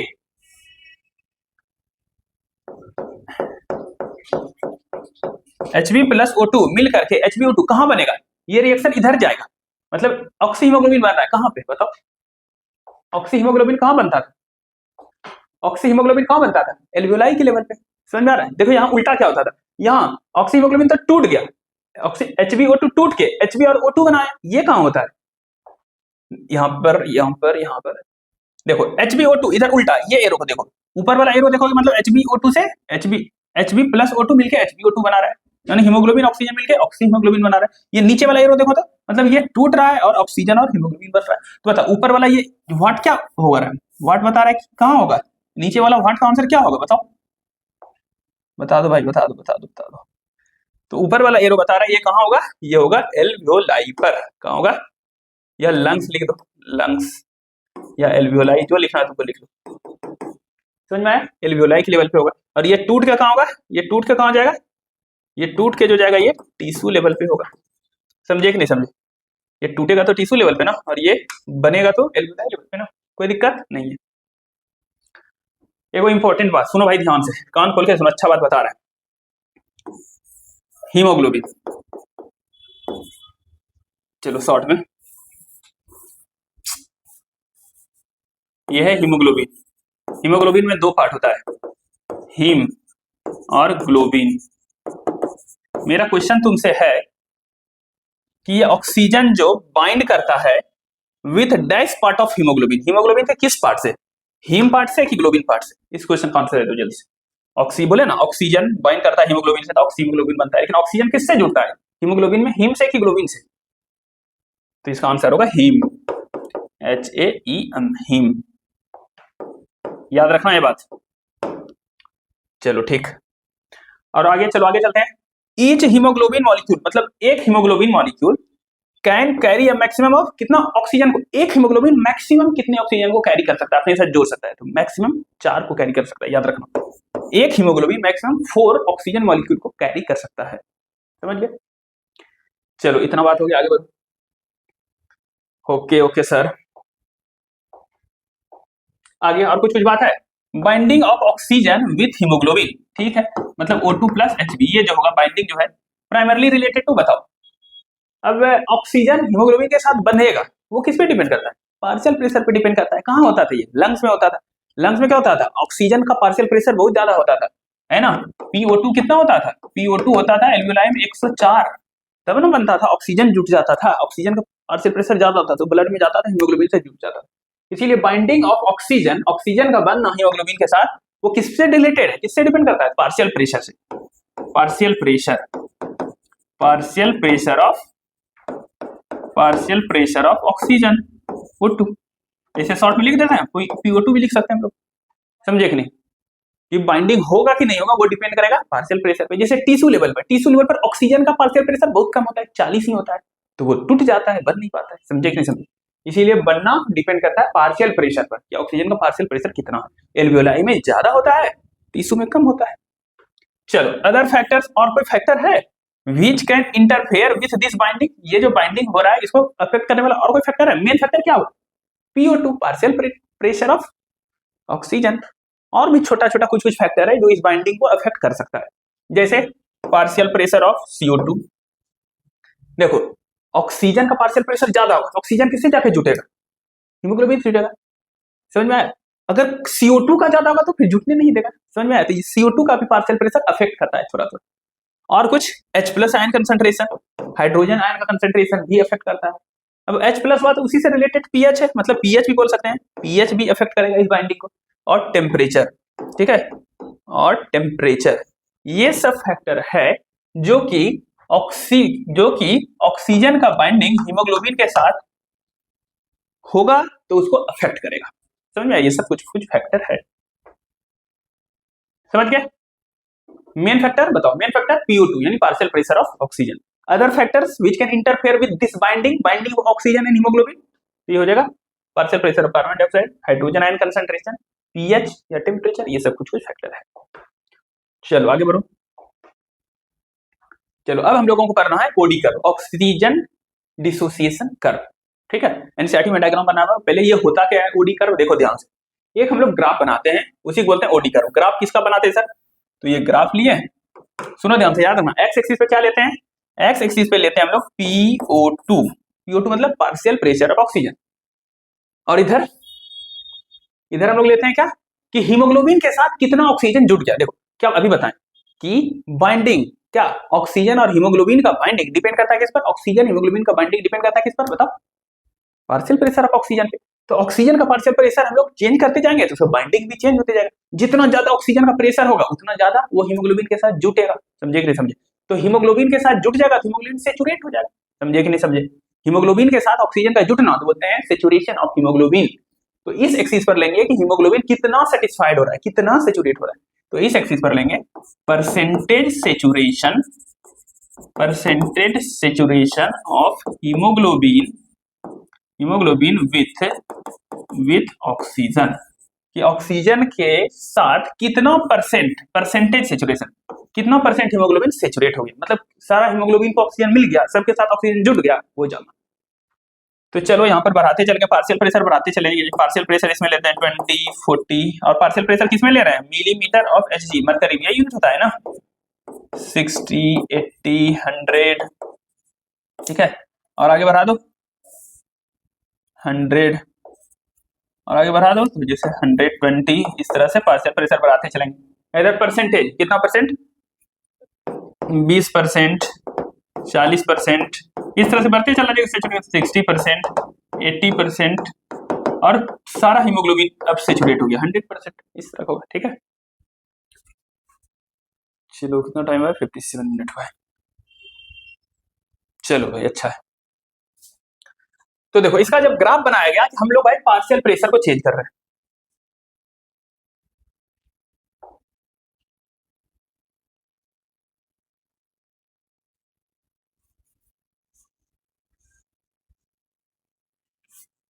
यहाँ पर क्या लिया है, इस पर लिया है PO2। PO2 यूनिट क्या है, मिलीमीटर ऑफ मरकरी। ये ग्राफ याद है, ये ग्राफ नीट में आ चुका है। चलो तो इसका जब ग्राफ बनाया ना, तो देखो इसका ग्राफ आया कैसे। इसका ग्राफ आया कुछ ऐसे नहीं है, गलत हो गया, कुछ इस तरह का इसका ग्राफ आया, एस शेप्ड ग्राफ, ठीक है। 100% का ऊपर बनाना होगा, ये जाएगा ऐसे और ऐसे, ठीक है। इस तरह का कुछ ग्राफ इसका आया, ठीक है, समझ में आया। अब इस ग्राफ पर और डिस्कस करेंगे, पहले कुछ कुछ पॉइंट इधर लिख लेते हैं। तो सबसे पहले डेफिनेशन कि ओडी कर्व क्या है, बताओ ये ओडी कर्व क्या है। इसी ग्राफ, इस फिगर का नाम है, इस फिगर का नाम है ओडी कर्व। क्या नाम है, ओडी कर्व, समझे। ओडी कर्व मतलब, ओडी का मतलब oxygen, oxygen dissociation, oxygen dissociation curve, समझे, ऑक्सीजन डिसोसिएशन कर्व, ठीक है। हाँ सर ठीक है। डेफिनेशन बताओ, ये कर्व तुमको कब मिला, जब तुम कर्व खींचे किसके किसके बीच में, पार्शियल प्रेशर ऑफ ऑक्सीजन और परसेंटेज सैचुरेशन, बस यही लिख देना। तो क्या लिखना है, लिखना है curve, a curve obtained when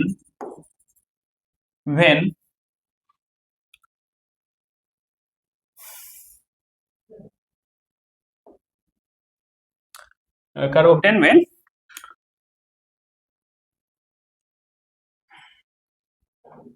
percentage saturation, when percentage saturation of hemoglobin with oxygen is plotted।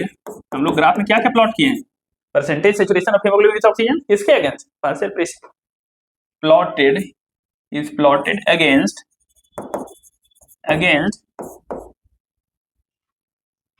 Partial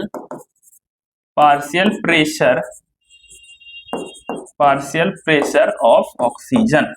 ये डेफिनेशन है कि क्या ये क्या हुआ, ये कर्व कब ऑब्टेन हुआ, when percentage saturation of haemoglobin with oxygen, कि कितना परसेंट हीमोग्लोबिन सैचुरेट हो गया ऑक्सीजन को लेकर के, इसका ग्राफ पार्शियल प्रेशर, ऑक्सीजन के पार्शियल प्रेशर के साथ, ठीक है। मतलब ऑक्सीजन देख रहे हो, ऑक्सीजन का पार्शियल प्रेशर बढ़ाते बढ़ाते चलेंगे तो ये ग्राफ ऊपर उठ रहा है, यानी कि उसका सैचुरेशन भी बढ़ा, मतलब हीमोग्लोबिन ज्यादा ऑक्सीजन को ले रहा है, समझे। ये हो गया। बताओ शेप इसका कैसा आया, इस शेप को बोलते हैं सिग्मॉइड शेप, याद रखिएगा, सिग्मॉइड शेप, ठीक है। सिग्निफिकेंस, इस ग्राफ का क्या सिग्निफिकेंस है, क्या सिग्निफिकेंस है इस ग्राफ का। देखो ये ग्राफ इस तरह का है, ये ग्राफ कभी इधर भी शिफ्ट, कभी सिचुएशन के हिसाब से कभी इधर ग्राफ जा सकता है, ये ग्राफ इधर चला जाएगा, ये नॉर्मल ग्राफ है, या कभी ये ग्राफ उठ करके इस तरफ भी जा सकता है, समझ में आ रहा है। ग्राफ इधर भी जा सकता है, इधर भी जा सकता है, समझे। तो ग्राफ इधर उधर जा सकता है, अलग अलग कंडीशन, कभी जैसे टेम्परेचर ज्यादा हो गया, कभी H+ आयन का कंसंट्रेशन ज्यादा हो गया। बोला था बहुत सारा फैक्टर है जो कि इस बाइंडिंग को, ऑक्सीजन और हीमोग्लोबिन का जो बाइंडिंग होता है, इसके लिए मेन फैक्टर तो ये है क्या, PO2 partial pressure of oxygen, लेकिन कुछ और सब फैक्टर है ना, जैसे PCO2, H+ ion, pH, temperature, ये सब फैक्टर अगर चेंज होगा तो ओडी कर्व को अफेक्ट करेगा कि नहीं करेगा, बताओ। करेगा ना, एकदम करेगा सर।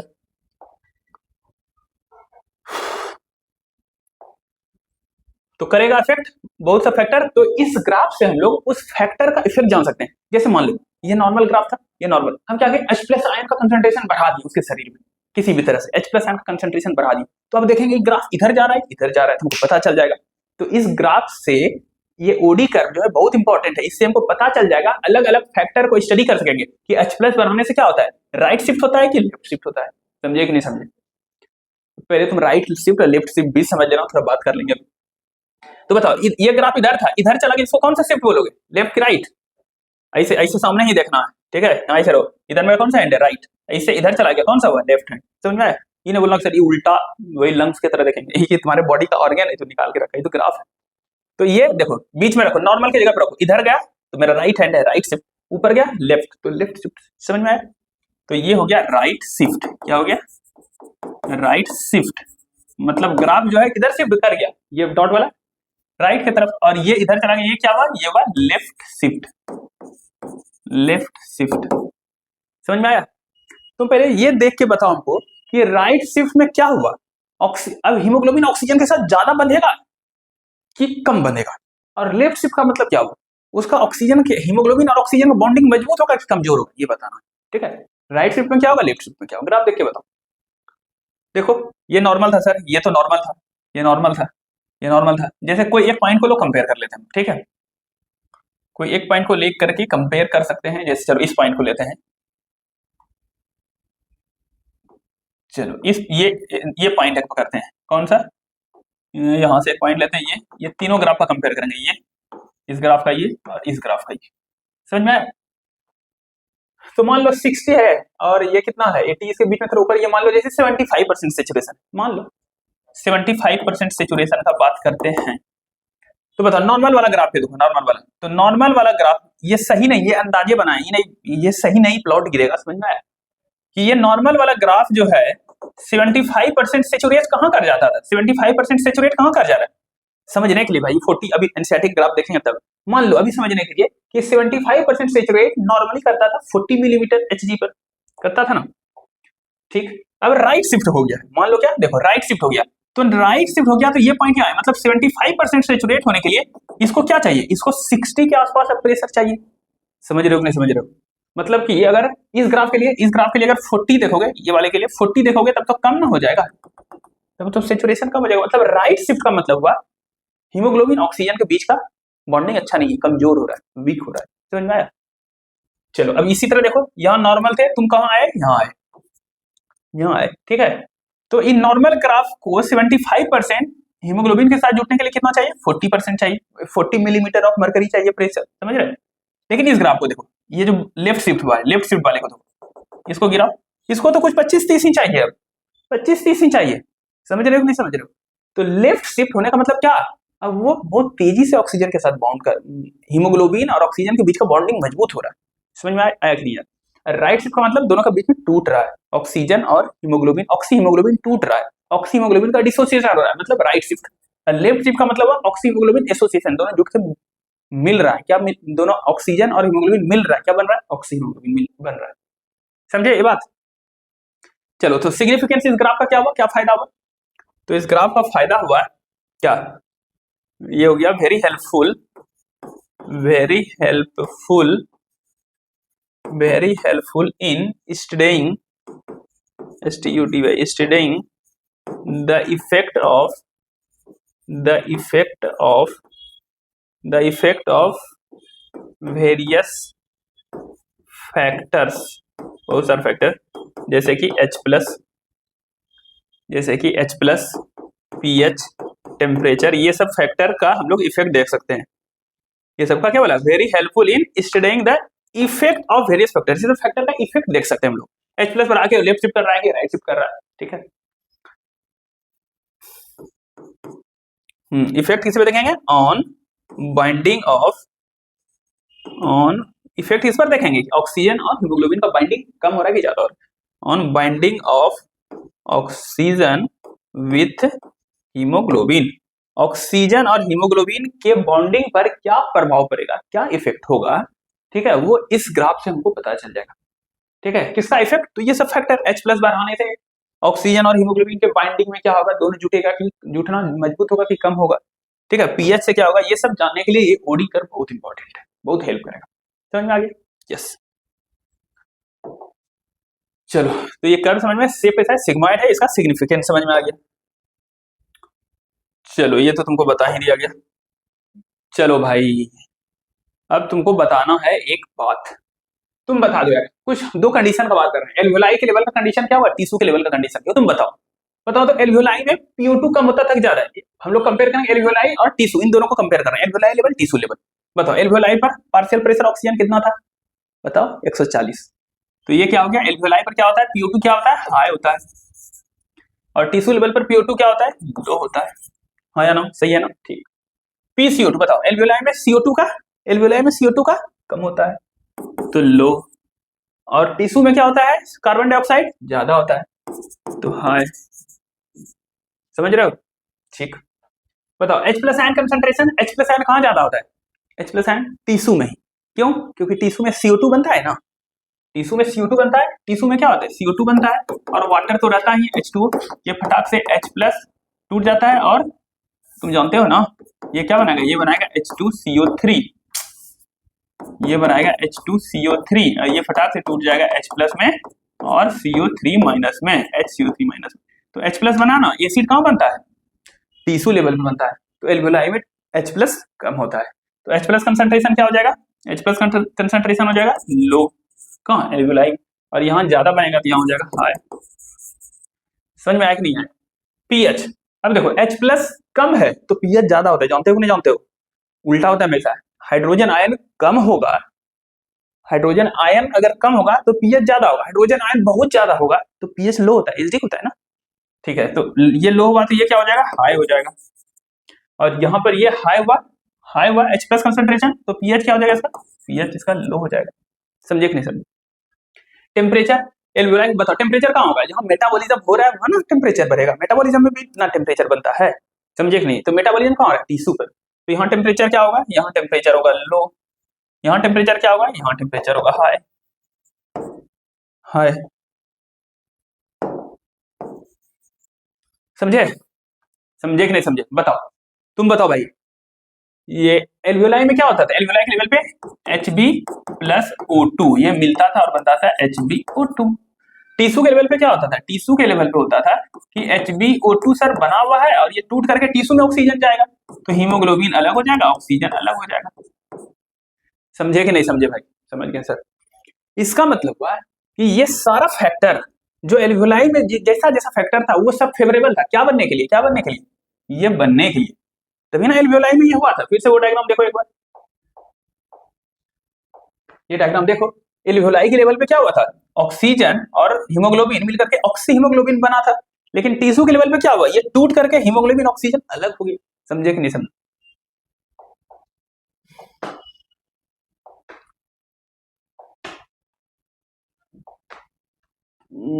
ठीक, समझ में आया।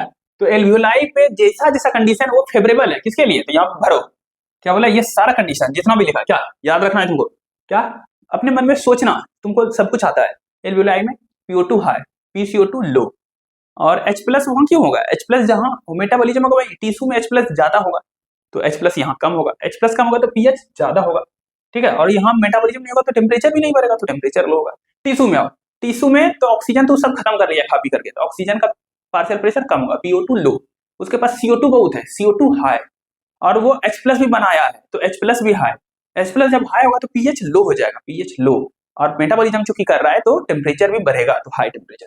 ये सारा चीज फेवरेबल है किसके लिए, ऑक्सीजन, ऑक्सी हीमोग्लोबिन जो है इसको टूटने के लिए, और ऑक्सीजन हीमोग्लोबिन टूटेगा तभी तो ऑक्सीजन जाएगा टिश्यू को। समझे कि नहीं समझे। तो ये सारा कंडीशन क्या है, favourable for formation of oxy haemoglobin की डिसोसिएशन, ये टूट रहा है तो लिखेंगे favourable for dissociation, dissociation of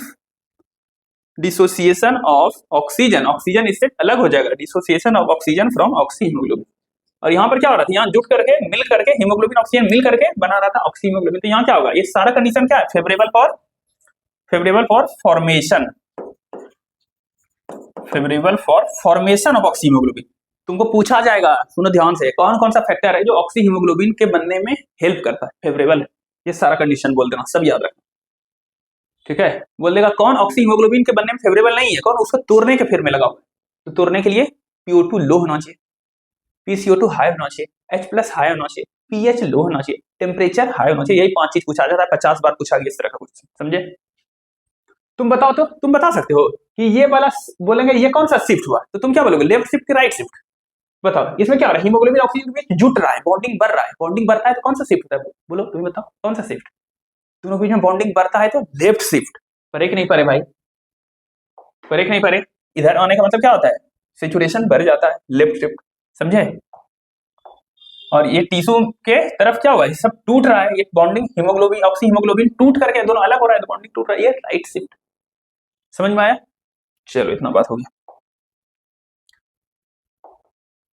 हाँ यही लिखा है शिफ्ट ऑफ ओडी कर्व, इसको क्यों पढ़ाना, वहीं पर लिख देते हैं ना, बस हो जाएगा लेफ्ट शिफ्ट।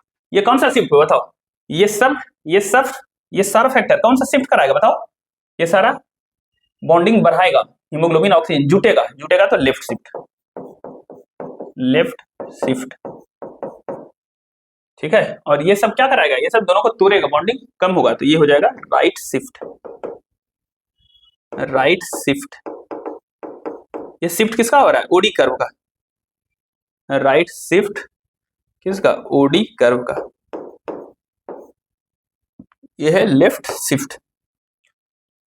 चलो तो अब बताओ जैसे क्या हुआ, so oxygen gets bound at, oxygen जुटेगा हीमोग्लोबिन से कहां पे, लंग में, lung surface, and gets dissociate, और टूट जाएगा, ऑक्सीजन अलग हो जाएगा, गेट्स डिसोसिएट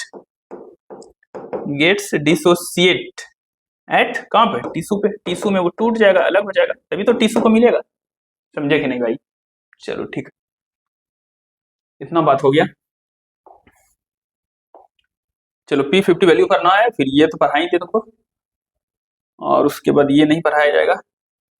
चलो एक चीज हमें समझना है, P50 वैल्यू,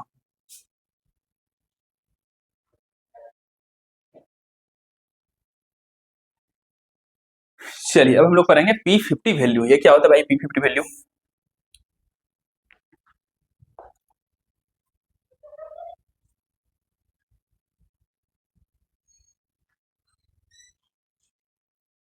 चलो P50 वैल्यू कर लेते हैं। तो P50 वैल्यू का मतलब क्या हुआ, समझो ध्यान से, इस ग्राफ को समझना पड़ेगा भाई। P50 वैल्यू क्या है समझिए,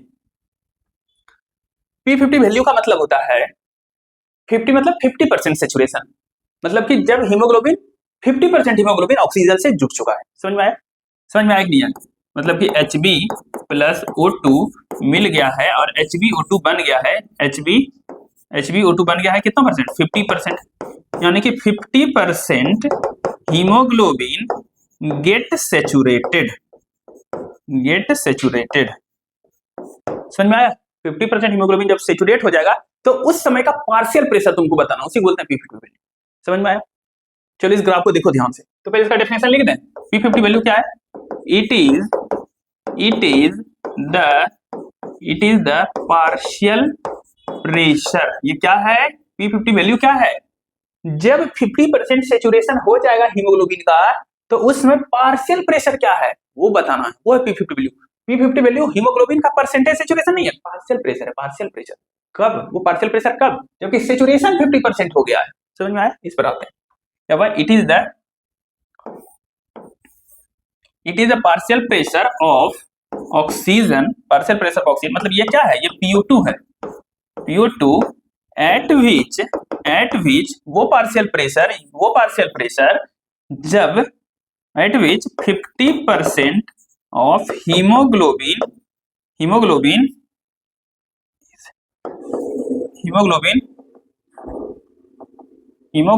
गेट सेचुरेटेड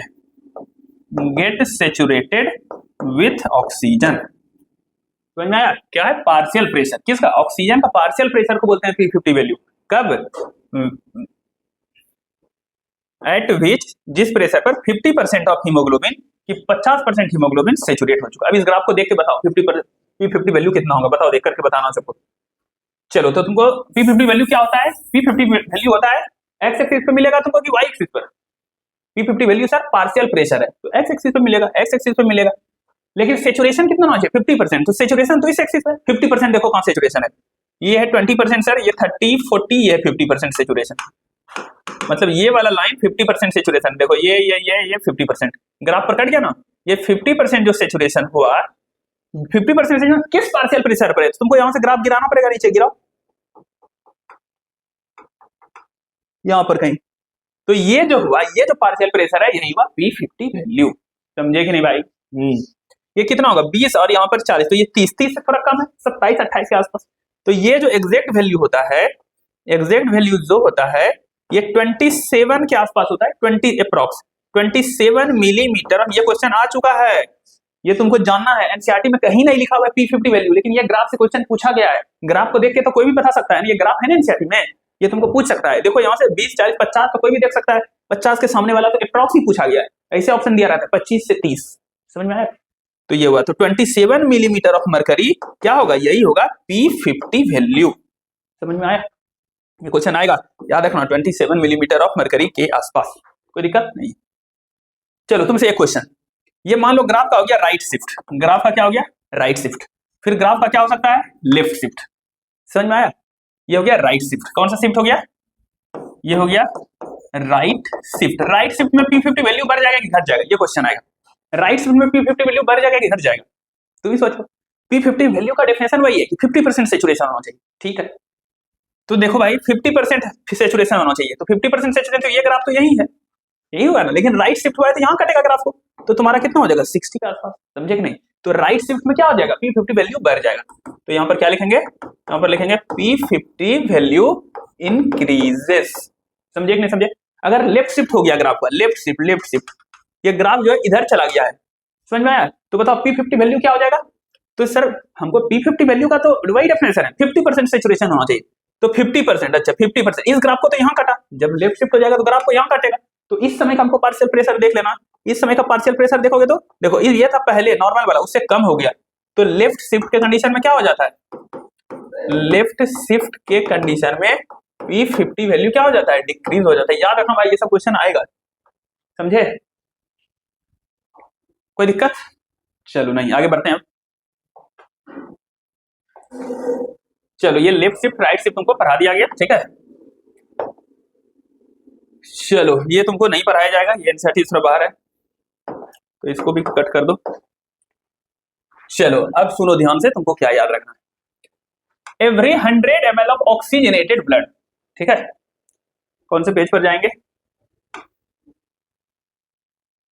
इस पेज पर आएंगे हम, ठीक है? टाइम कितना हो गया भाई, टाइम कहां से दिखेगा हमको, 4:54 हुआ है, चलो ठीक है।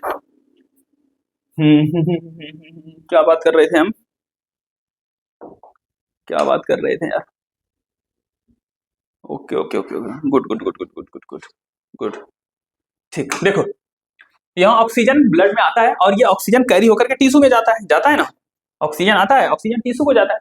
तो नॉर्मल हम लोग रहते हैं, खाते हैं, पीते हैं, सोते हैं, बैठते हैं, तो 100 ml जो ब्लड होता है, 100 ml ब्लड, वो कितना ऑक्सीजन टिश्यू को देता है, ये क्वेश्चन है, ठीक है? तो तुम्हारे एनसीईआरटी में ये लिखा है, तुमको याद रखना है 5 ml, ठीक है? कि 100 ml अगर ब्लड होगा, 100 ml ब्लड, तो यहाँ कितना आएगा, 100 ml ब्लड कितना ऑक्सीजन देगा, 100 ml ब्लड 5 ml ऑक्सीजन देता है, नॉर्मल कंडीशन, ठीक है? अब और सुनो एक बात ध्यान से, एक बात और सुनो ध्यान से। अब ये ब्लड ये यहाँ से क्या लेके जा रहा है, कार्बन डाइऑक्साइड लेके जा रहा है, कार्बन डाइऑक्साइड लेके जाएगा, यहाँ छोड़ेगा, एल्वियोलाई को देगा कार्बन डाइऑक्साइड, समझ रहे हो? समझ रहे हो? ब्लड क्या करेगा, ऑक्सीजन लेकर के एल्वियोलाई से आएगा, टिश्यू को देगा, लेकिन ब्लड क्या करेगा, यहाँ से कार्बन डाइऑक्साइड लेगा, कार्बन डाइऑक्साइड यहाँ एल्वियोलाई में छोड़ेगा। ये बात भी याद रखना कि यहाँ से लेकर के आया तो बताएं 5 ml ऑक्सीजन 5 ml देता है नॉर्मल कंडीशन में, और ये जो है CO2 एल्वियोलाई को 4 ml देता है, समझे? ये बात याद रखना, 4 ml CO2 देता है एल्वियोलाई को, 100 ml ब्लड, और 100 ml ब्लड 5 ml ऑक्सीजन देता है टिश्यू को। चलो अब हम लोग आते हैं उस पेज पर, चलो तो बता दो क्या बोला, every 100 ml of oxygenated blood can deliver about dash of oxygen, कितना ml oxygen, under normal physiological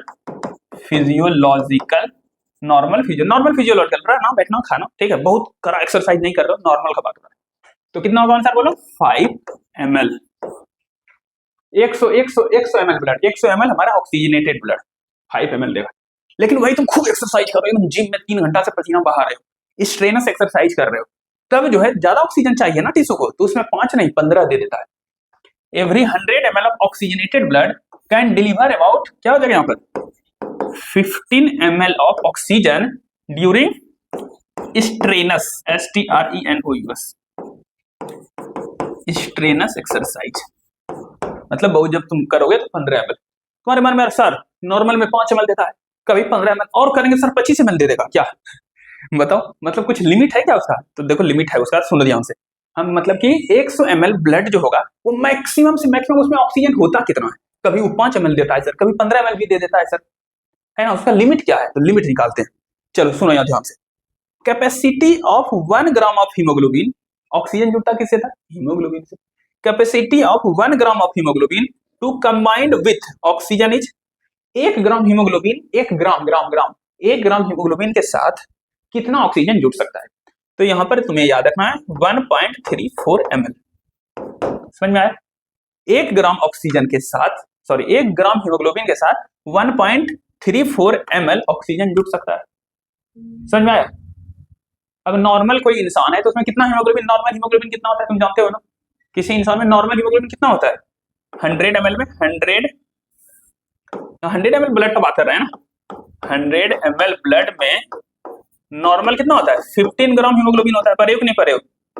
NCERT में है ना 12 to 16 लिखा है ना, तो 15 ग्राम हीमोग्लोबिन होता है ना 15 ग्राम हीमोग्लोबिन। हाँ सर होता है।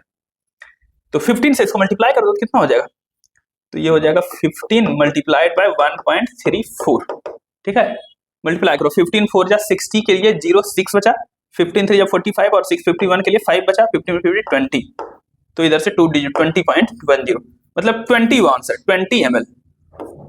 समझ में आया कि नहीं आया? तो क्या हो गया? चलो, सो नॉर्मल हेल्दी इंडिविजुअल इतना ग्राम हीमोग्लोबिन, अच्छा नॉर्मल हेल्दी इंडिविजुअल में कितना हीमोग्लोबिन होता है? तो 15 ग्राम होता है, बताएं तभी 15 मान के चलते हैं, 12 से 16 होता है, ठीक है? 15 ग्राम हीमोग्लोबिन पर 100 ml ऑफ ब्लड हम लोग मान लिए। तो मैक्सिमली कितना ऑक्सीजन तब ये दे सकता है? कितना ऑक्सीजन ये कैरी कर सकता है? तो मैक्सिमली ये 20 हो गया ना, 20 ml। तो यहां पर हो जाएगा 20 ml। अच्छा ml तो लिखा हुआ ही था।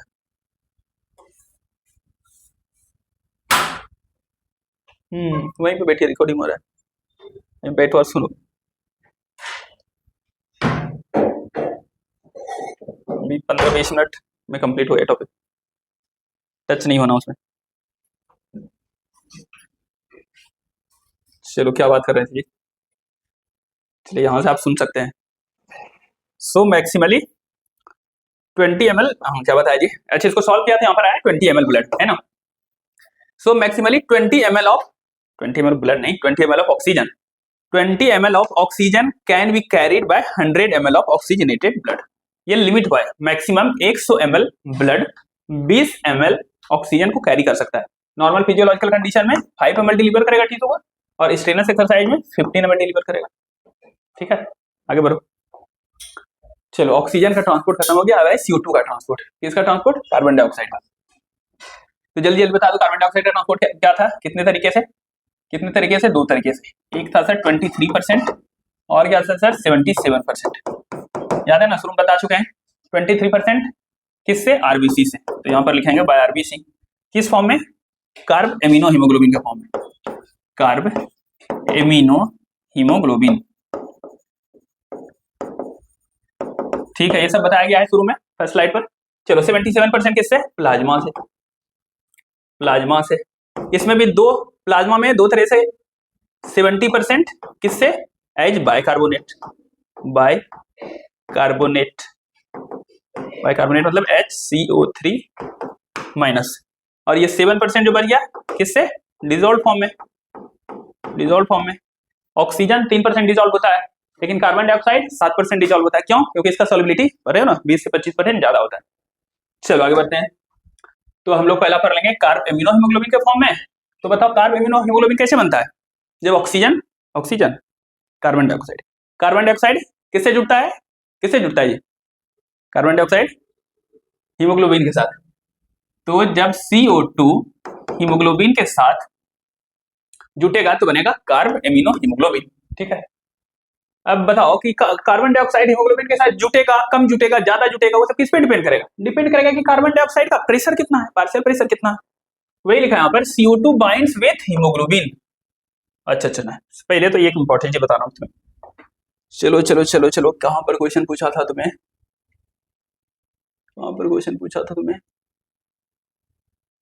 ये चलो यहां पर बताया था कि oxygen binds with haemoglobin. Oxygen जब जुड़ता है हीमोग्लोबिन से तो कौन से पार्ट से? हीम पार्ट से। लेकिन अभी पढ़ रहे हैं कार्बन डाइऑक्साइड, तो कार्बन डाइऑक्साइड पढ़ रहे हैं हीमोग्लोबिन से जुड़ता है, अभी पढ़ रहे हैं ना।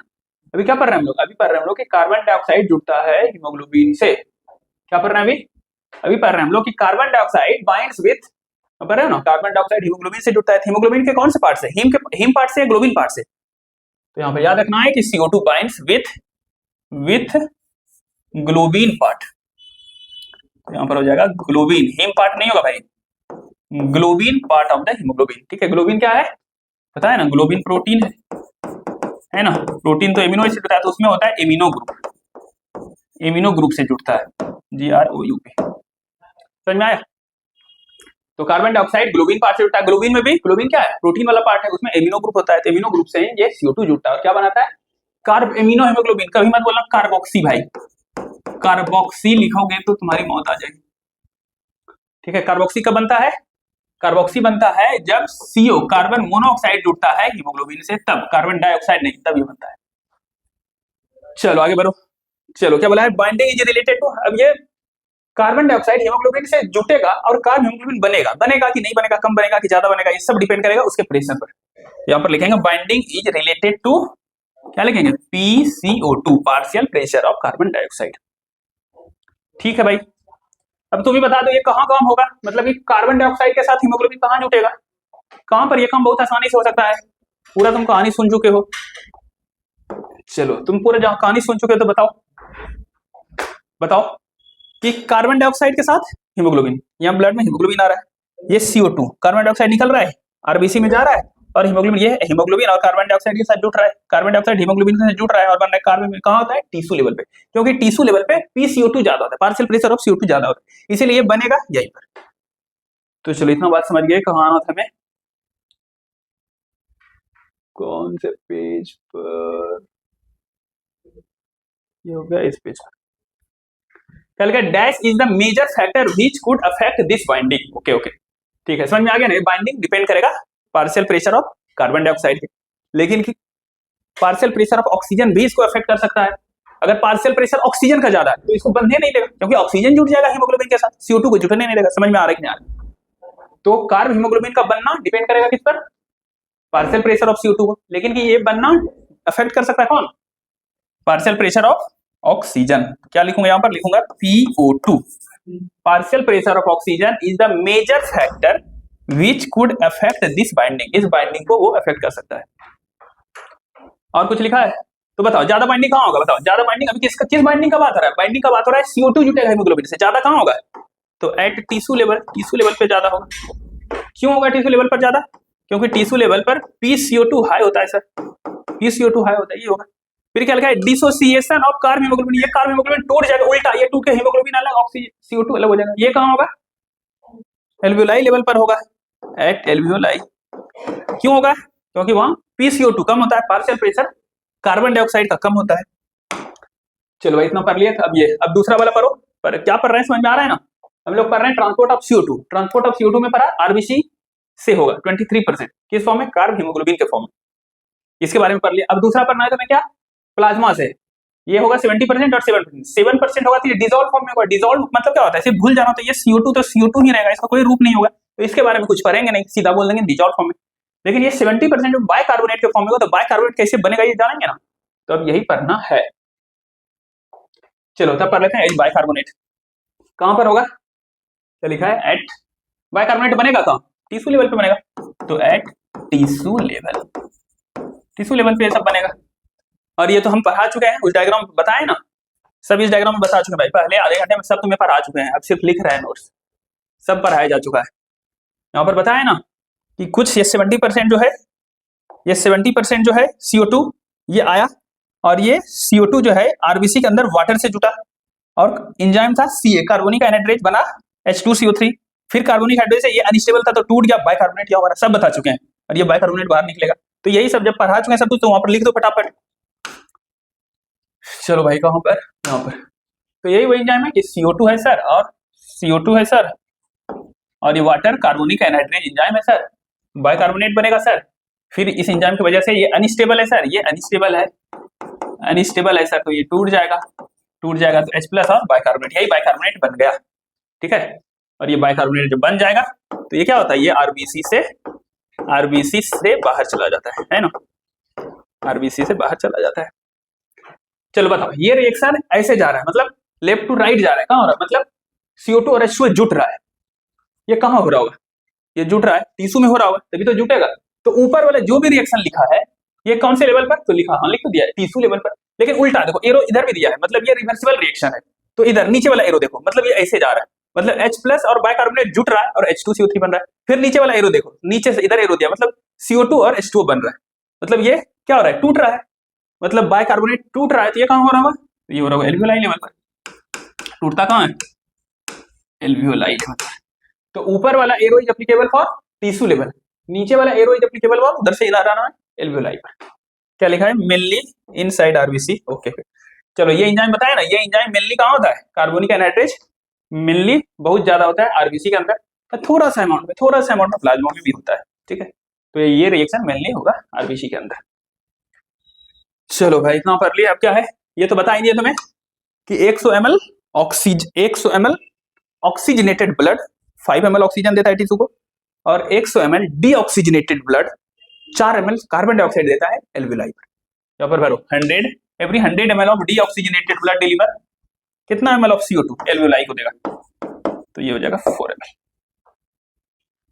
चलो भाई हो गया खत्म, एनसीईआरटी जल्दी जल्दी पढ़ो बस खत्म हो जाएगा। कितना टाइम हो गया,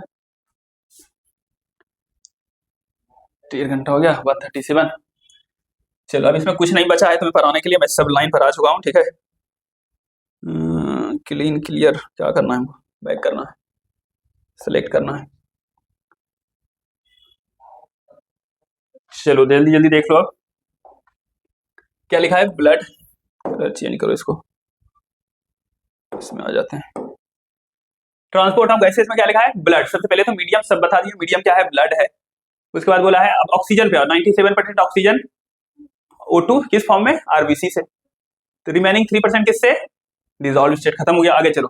अब यहां से बात हो रहा है CO2 का, CO2 का 20 से 25% या इसी का एवरेज लेकर के 23% तुमको बताए हैं, 20-25 के बीच में 23 आता है। CO2 किससे, आरबीसी से। 70% किससे, बाइकार्बोनेट से। बचा हुआ 7% किससे, डिसॉल्व स्टेट प्लाज्मा से। ठीक है, हो गया। आगे चलो, ट्रांसपोर्ट ऑफ गैसेस, इधर क्या क्या करना है।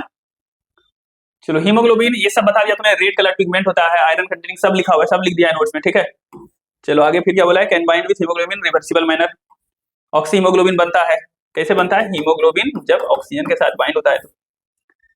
चलो और कुछ इसमें इंपॉर्टेंट है, सब चीज एक भी लाइन नहीं छोड़ा गया है, सब चीज कवर हो गया है। एनसीईआरटी क्या करना है, हमें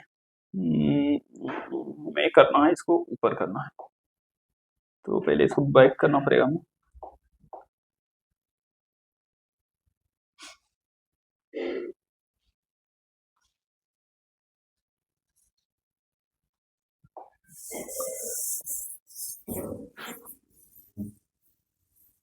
चलो भाई और कुछ कुछ बचा इसमें, ये सब बता दिया गया था कि बाइंडिंग ऑफ ऑक्सीजन जो प्राइमरली किस पे डिपेंड करता है, ऑक्सीजन के पार्शियल प्रेशर पे डिपेंड करता है।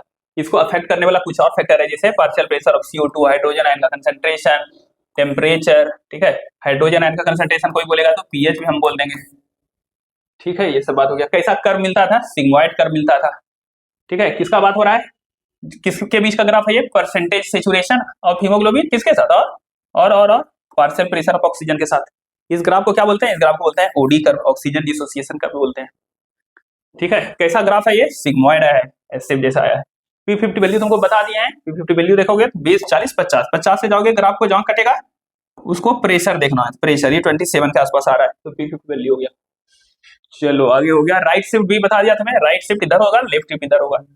राइट शिफ्ट से क्या होता है, राइट शिफ्ट से P50 वैल्यू बढ़ जाता है, ठीक है, लेफ्ट शिफ्ट से घट जाता है, सब बता दिया। एल्वियोलाई में क्या होता है तुम्हें बता दिया, एल्वियोलाई का सब कंडीशन लिख दिया था, दो तरफ कर करके बीच से खींच करके, ये तुम्हें सब बात बताया जा चुका है। लास्ट में इंपॉर्टेंट जी यहाँ लिखा है 100 ml वाला बात, ठीक है। ये 5 ml ब्लड देता है, कब, नॉर्मल कंडीशन में। तुमको बोले जब ज्यादा एक्सरसाइज करोगे तो 5 की जगह पर 15 हो जाएगा। इस पर एक क्वेश्चन लाए बनाना है। चलो भाई आगे चलो, ये हो गया, अब सबको क्लीन कर दें।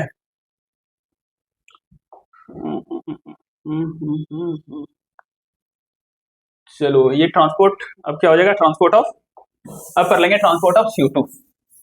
CO2 के ट्रांसपोर्ट में क्या लिखा है, CO2 ट्रांसपोर्ट ऑफ CO2 में क्या लिखा है, ठीक है। CO2 is carried by haemoglobin, as बताया अभी, कार्ब हीमोग्लोबिन 20 से 25% इस फॉर्म में जाता है।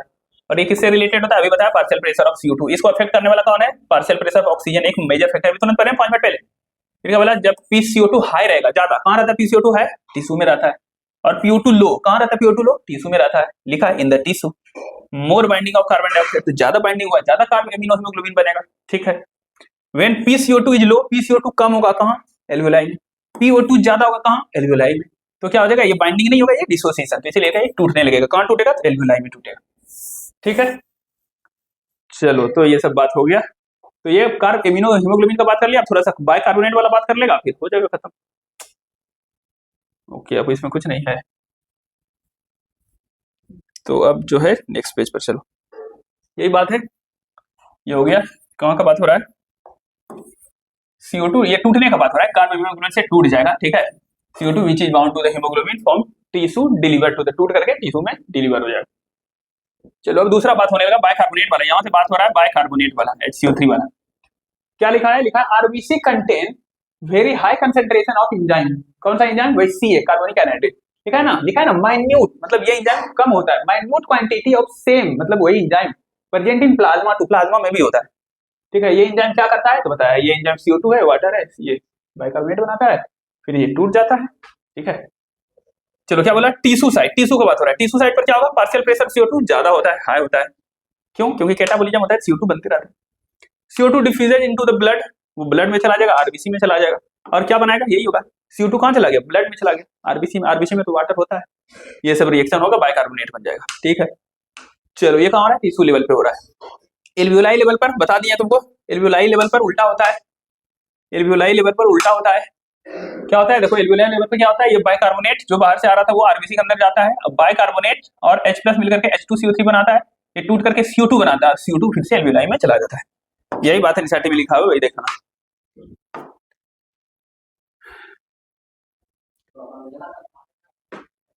चलो तो अब यही बात हो रहा होगा, क्या बोल रहा है यहाँ पर, एट एल्वियोलर साइट जहां पर PCO2 कम होता है, reaction proceeds in the opposite direction, ठीक है। इसी रिएक्शन को देखो, ये रिएक्शन अभी सीधा हो रहा था, इधर से इधर, कहां पर, इधर से इधर, कहां, टिश्यू में हो रहा था। ये रिएक्शन उल्टा होने लगेगा, इधर से इधर, देखो नीचे वाला एयर उधर गया, अपोजिट डायरेक्शन में, कहां पर होने लगा, एल्वियोलाई में, ठीक है। आगे चलो भाई, चलो opposite direction leading to the formation of CO2 and H2O, टूट करके CO2 और H2O बन जाएगा। 10 CO2 ट्रैप्ड एज बाइकार्बोनेट, जो बाइकार्बोनेट में CO2 में फंस गया था वो निकल जाएगा और एल्वियोलाई में डिलीवर हो जाएगा, ठीक है।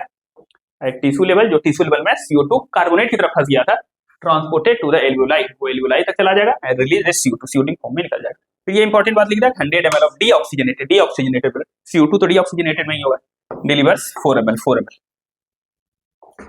चलो भाई क्वेश्चन आंसर फटाफट आंसर दो, ठीक है। इसका आंसर फटाफट दीजिए आप लोग। क्या है question, which of the following statement is incorrect about the transport of gases, incorrect बताना, इनकरेक्ट बताना, जल्दी बताओ बताओ बताओ। Incorrect statement, 97% of oxygen is transported by RBC, एकदम सही है।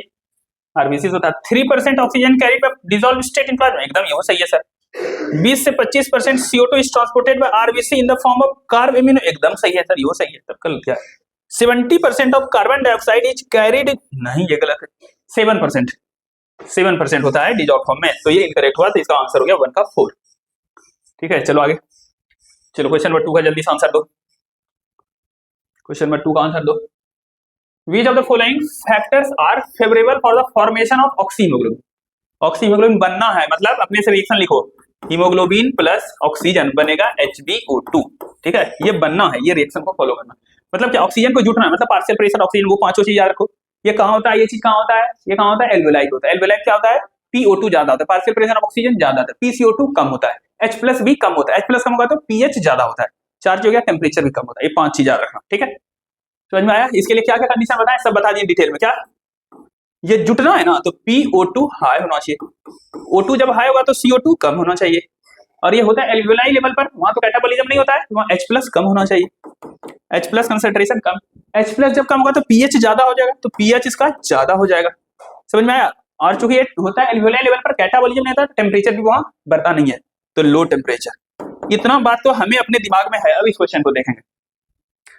चलो, तो ये बनना है, वो फेवर करना, फेवरेबल बोला है, ठीक है भाई, ये सब बता दिए हैं तुम्हें। देखो एक बार नोट्स अगर देखना है तो देख लो, ठीक है, कौन सा कंडीशन फेवरेबल है, कौन सा कंडीशन, देखो इस स्लाइड को, यहाँ सब बात लिखा हुआ है, ठीक है, लिखा है favourable for formation of oxyhaemoglobin, इसी को बोलते हैं लेफ्ट शिफ्ट।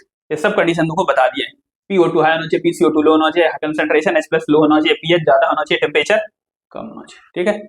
और ये सब टूटने का, डिसोसिएशन के लिए फेवरेबल कंडीशन, इसका सारा उल्टा। ये कहाँ होता है? Tissue level. ये कहाँ होता है? Alveoli level. इसी को क्या बोलते हैं? Left shift. इसी को क्या बोलते हैं? Right shift. खत्म। ये क्वेश्चन उड़ गया। इसका आंसर जल्दी से क्या हो गया? क्या हो गया इसका आंसर? इसका क्या आंसर हो गया? तो क्या बोला? हाई PO2, एकदम सही है सर, एकदम सही है सर। लो PCO2, ये भी सही है, ये तो होना चाहिए। हाई PO2, लो PCO2 सही है। लेसर H+, H+ का होना चाहिए, एकदम सही है। लोअर टेम्परेचर, एकदम सही है, तो ये भी सही है, ये भी सही है, ये भी सही है। फिर क्या लिखा है? लो PO2, नहीं PO2 तो ज्यादा होना चाहिए, तो ये तो गलत हो गया सर। हाई H+, नहीं H+ तो कम, ये भी गलत हो गया सर, तो खत्म हो गया। तो क्या हुआ? A and B। कहां पर option? Option number 2 will be the correct answer. चलो आगे चलो, इसका आंसर तो जल्दी से, इसका आंसर तो भाई फटाक से बताओ, जल्दी जल्दी बता दो। इनकरेक्ट स्टेटमेंट बताना। पहला 100 ml, सबको भाई अपने से जो जो भी देख रहे हो अपना आंसर तो मेरा मत तुरंत सुनने लगना, पॉज करो और इसका आंसर अपने से निकालो, फिर मेरा देखना। Every 100 ml of deoxygenated blood delivers approximately 4 ml of CO2 to the alveoli. अभी तुरंत लास्ट में पर एकदम सही है सर। 100 ml 4 ml देता था एल्वेओलाई को। कौन सा ब्लड? Deoxygenated blood. CO2 बात होगा तो डीऑक्सीजनेटेड, O2 बात होगा तो ऑक्सीजनेटेड ब्लड। आगे चलो, carbonic anhydride is present is very high concentration in RBC, एकदम सही है, आरबीसी में तो बहुत ज्यादा होता है, ये भी सही है। हमको इनकरेक्ट पूछा है, ये भी आंसर नहीं होगा। हाई PCO2, अच्छा, पार्शियल प्रेशर कार्बन डाइऑक्साइड ज्यादा है। लो PO2, ऑक्सीजन कम है, अच्छा ठीक है, टिश्यू में तो ऐसा होता है, CO2 ज्यादा होता है, O2 ठीक है। In the tissue help in the binding of carbon dioxide, सही बात है, PCO2 ज्यादा होगा तो कार्बन डाइऑक्साइड तो बाइंडिंग होगा ही, ये भी सही है सर। चलो चौथा क्या है? तो आंसर तो यही होगा, जब तीनों सही हो गया तो यही गलत होगा बिना सोचे, लेकिन देखते हैं। CO2 is carried in haemoglobin, अच्छा हीमोग्लोबिन के अंदर है, मतलब आरबीसी के अंदर हीमोग्लोबिन के साथ जब बनता था CO2 तो क्या बनता था? Carb amino. क्या लिखा है? कार्बोक्सी। पहले बताया था उनको कार्बोक्सी लिखेगा ही, तो इसका आंसर ये हो गया, ये इनकरेक्ट स्टेटमेंट है। चलो आगे बढ़ो, क्वेश्चन नंबर 4। क्वेश्चन नंबर 4 बताइए, तो बहुत हलवा क्वेश्चन तुमने पकड़ा गया भाई, ठीक है। एवरी 100 ml बोला है,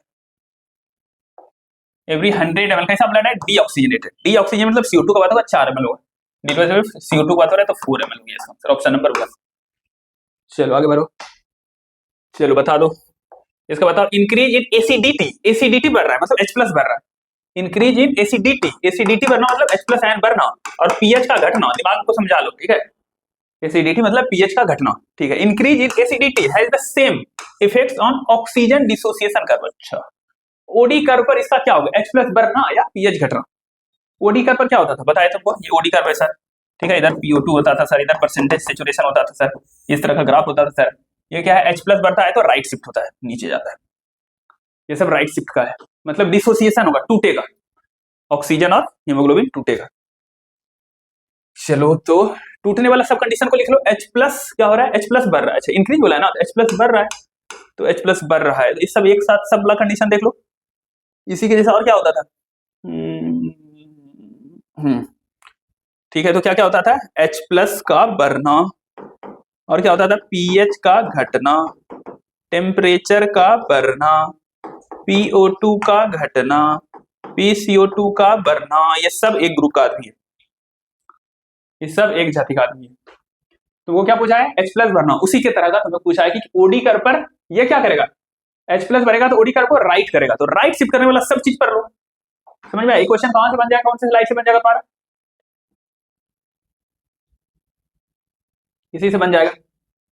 तुमको क्या बोला है? तुमको बोला H+ का बढ़ना, ये बोला था ना ओडी कर्व पर H+ बढ़ना, क्या है? H+ यहाँ तो घट रहा है नहीं, H+ हाई, तो ये सारा एक कैटेगरी का है, इसके साथ जो भी है वो सब हो जाएगा, मतलब कि PO2 लो होगा, PCO2 हाई होगा, H+ तो खैर दिया ही है, pH लो हो जाएगा, टेम्परेचर हाई, इसमें से जो भी ऑप्शन होगा इस तरह का हो जाएगा।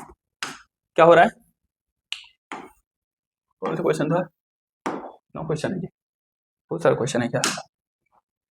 तो क्या हो गया? हाई टेम्परेचर, ठीक तो है। इसमें से हाई टेम्परेचर पहला ही आंसर हो गया। हाई PO2 नहीं, PO2 लो होना चाहिए, गलत है सर। PO2 हाँ ठीक है, क्या है ओके आगे और है, अच्छा अच्छा। लो PO2 लो होना चाहिए, ये भी सही है सर। ओ तब तो 1 और 3 तब तो 4 आंसर होगा सर, जल्दबाजी नहीं करना है सर। इसका आंसर होगा 4, दो ऑप्शन मिला। चलो आगे बढ़ो, चलो इसका आंसर बताओ जल्दी से। Select the correct statement with respect to transport of gases, जल्दी बताओ भाई। ट्रांसपोर्ट ऑफ गैसेस से रिलेटेड क्या है? ओके ओके, अच्छा ये नहीं पढ़ाया गया तुम्हें, इसका आंसर फर्स्ट।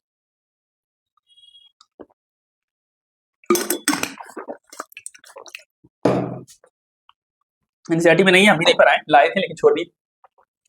खाली याद रख लो कि क्या याद रख लो, हेल्डेन इफेक्ट और बोर इफेक्ट दोनों का अपोजिट होता है, ठीक है। कभी आ जाए तो रटा वो बात याद रखना, हेल्डेन इफेक्ट बोर इफेक्ट एक दूसरे के उल्टा होता है। एनसीईआरटी में कहीं नहीं है, छोड़ दो। क्वेश्चन नंबर 7 के बारे में बताइए। Maximum amount of carbon dioxide carried in blood है, सबसे ज्यादा CO2 कैसे कैरीड होता था? मैक्सिमम अमाउंट ऑफ CO2 70% वाला बात हो रहा है, मैक्सिमम तो 70% होता था बाइकार्बोनेट के फॉर्म। कैरीड इज कितना 70% और बाइकार्बोनेट कहीं है, पहला ही ऑप्शन हो गया आंसर। ये तो ऑक्सीजन का बात करने लगा, गलत हो गया सर। 85 तो परवे नहीं किए कहीं सर, 70% तो सही है लेकिन बाउंड हीमोग्लोबिन नहीं, कार्ब, ये कार्ब इम्यूनो हीमोग्लोबिन का बात कर रहा है, ये तो 20 से 25 ही होता था ना, गलत है। Option number 1 will be the correct answer. चलो भाई इसका आंसर जल्दी दो फटाफट। Which of the given factors are affecting the binding of hemoglobin with?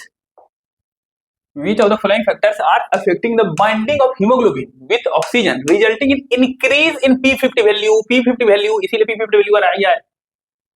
P50 value बढ़ना मतलब कौन सा शिफ्ट, पहले बताओ कौन सा शिफ्ट हो रहा है ग्राफ पर? P50 वैल्यू बढ़ रहा है, अभी तुरंत पढ़ा है। P50 वैल्यू कब बढ़ता है? जब राइट शिफ्ट होता है, राइट शिफ्ट होता है। राइट शिफ्ट का मतलब तोड़ना है, मतलब कि हीमोग्लोबिन और ऑक्सीजन को जोड़ के ऑक्सी हीमोग्लोबिन HbO2 नहीं बनाना है, तो क्या करना है? उल्टा करना है सर, HbO2 को तोड़ना है, हीमोग्लोबिन और ऑक्सीजन को अलग करना है। राइट शिफ्ट का मतलब यही होता है। तो मतलब which of the following given factors are affecting the binding of haemoglobin with O2 resulting in increase in P50 value? P50 value बढ़ाना है। तो अब राइट शिफ्ट का वो पांचों चीज याद रख लो। PO2 कम होना चाहिए, PCO2 ज्यादा होना चाहिए, H+ ज्यादा होना चाहिए, pH कम होना चाहिए, टेम्परेचर ज्यादा होना चाहिए, खत्म। क्या क्या है? हाई PO2 गलत सर। राइट शिफ्ट का पांचों पॉइंट पता है ना? राइट शिफ्ट का पांचों पॉइंट क्या? PO2 O2 कम होना चाहिए, PCO2 CO2 ज्यादा होना चाहिए, H+ ज्यादा होना चाहिए, ठीक है, pH कम होना चाहिए, टेम्परेचर ज्यादा होना चाहिए। ये सब इतना चीज है, देख लो। PO2 लो होना चाहिए, मेरा PO2 लो होना चाहिए, बोला हाई नहीं होगा। pH लो होना चाहिए, हाँ होना चाहिए, सही है सर। लेस H+ ज्यादा होना चाहिए, गलत है सर। लो PO2 लो होना चाहिए, सही है सर। हाई DPG, ओके ये क्या है? ये है 1, इसका नाम है 2,2,3 डाई ग्लिसरिक एसिड। और तुमको याद रखना है कि ये क्या करता है? HbO2 को तोड़ता है, ठीक है, तोड़ता है, मतलब यही तुमको चाहिए, तोड़ने वाला, ठीक है, यही तो चाहिए। ये तोड़ने वाला कंडीशन दिया है ना, तो याद रखना है कि ये क्या करता है? ये डिसोसिएशन कराता है, डिसोसिएशन, तो ये भी ऐड हो जाएगा तब, ठीक है। ऐसे तुम्हारा क्या हुआ था पहले? तुम्हारा B और D हुआ था, कहीं था इसमें? A तो हो नहीं सकता सर, ये दिया तो गलत हो गया, A इसमें दिया तो गलत हो गया सर। B तो होना चाहिए, D तो होना चाहिए, इसमें D है तो सर B नहीं है, तो तुम ये नहीं भी जानोगे तो आंसर तुम्हारा बन जाएगा। आंसर हो गया B D, एक ही ऑप्शन में था, और E भी एक्स्ट्रा हो गया, तो B D है नहीं। इसीलिए घबराने का जरूरत नहीं है, कोई नया ऑप्शन आए, मतलब नया ऑप्शन इसीलिए दिया गया जो एनसीईआरटी में, फिर भी तुम्हारा क्वेश्चन बनेगा, तो इसके नॉलेज के विदाउट भी तुम्हारा आंसर आ रहा है। चलो भाई कितना क्वेश्चन है यार, अच्छा ये अच्छा क्वेश्चन आया, अच्छा क्वेश्चन पकड़ा है, बताओ इसका आंसर दो तो जल्दी। How much volume of oxygen will be delivered by 1 litre of oxygenated blood to muscle perform strenuous? सब दिमाग लगाया है, 1 लीटर के लिए पूछा है, स्ट्रेनस एक्सरसाइज दिया है, ऑक्सीजन की बात किया है। तुम क्या जानते हो? तुम जानते हो नॉर्मल कंडीशन होगा ना सर, तो नॉर्मल कंडीशन होगा तो 100 ml ब्लड देता है 5 ml ऑक्सीजन का बात है, 4 नहीं लिखेंगे, ऑक्सीजन को आता है तो 5 ml। ये नॉर्मल कंडीशन का बात है, लेकिन तुमको नॉर्मल क्वेश्चन में नहीं दिया, तुम्हें स्ट्रेनस दिया है, तो स्ट्रेनर्स में क्या होता है सर, 100 ml ब्लड जो है ना सर, 15 ml ब्लड दे, 15 ml ऑक्सीजन देता है टिश्यू को। या 100 ml हम जानते हैं, लेकिन 100 ml का नहीं पूछा है सर, 1 लीटर का पूछा है। 1 लीटर में कितना होता है, 1 लीटर में सर 1000 ml होता है। तो 1 लीटर हमको निकालना होता है, हम 1 लीटर का निकाल लेते हैं, यानी 1000 ml का निकाल लेते हैं।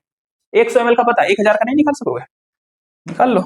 इसको 10 से मल्टीप्लाई करेंगे तब ना ये होगा, तो इधर भी 10 से मल्टीप्लाई कर दो तो हो जाएगा 150। खत्म, ऑप्शन नंबर। अच्छा ये देखो भाई गलती कर दिया, ऑप्शन नंबर 1 के बाद 3 लिखा है, 2 और 4 लिखा है, ठीक है, इसमें मिस प्रिंटिंग हो गया, तो इसका आंसर होगा ये, ठीक है, 150। चलो आगे बढ़ो।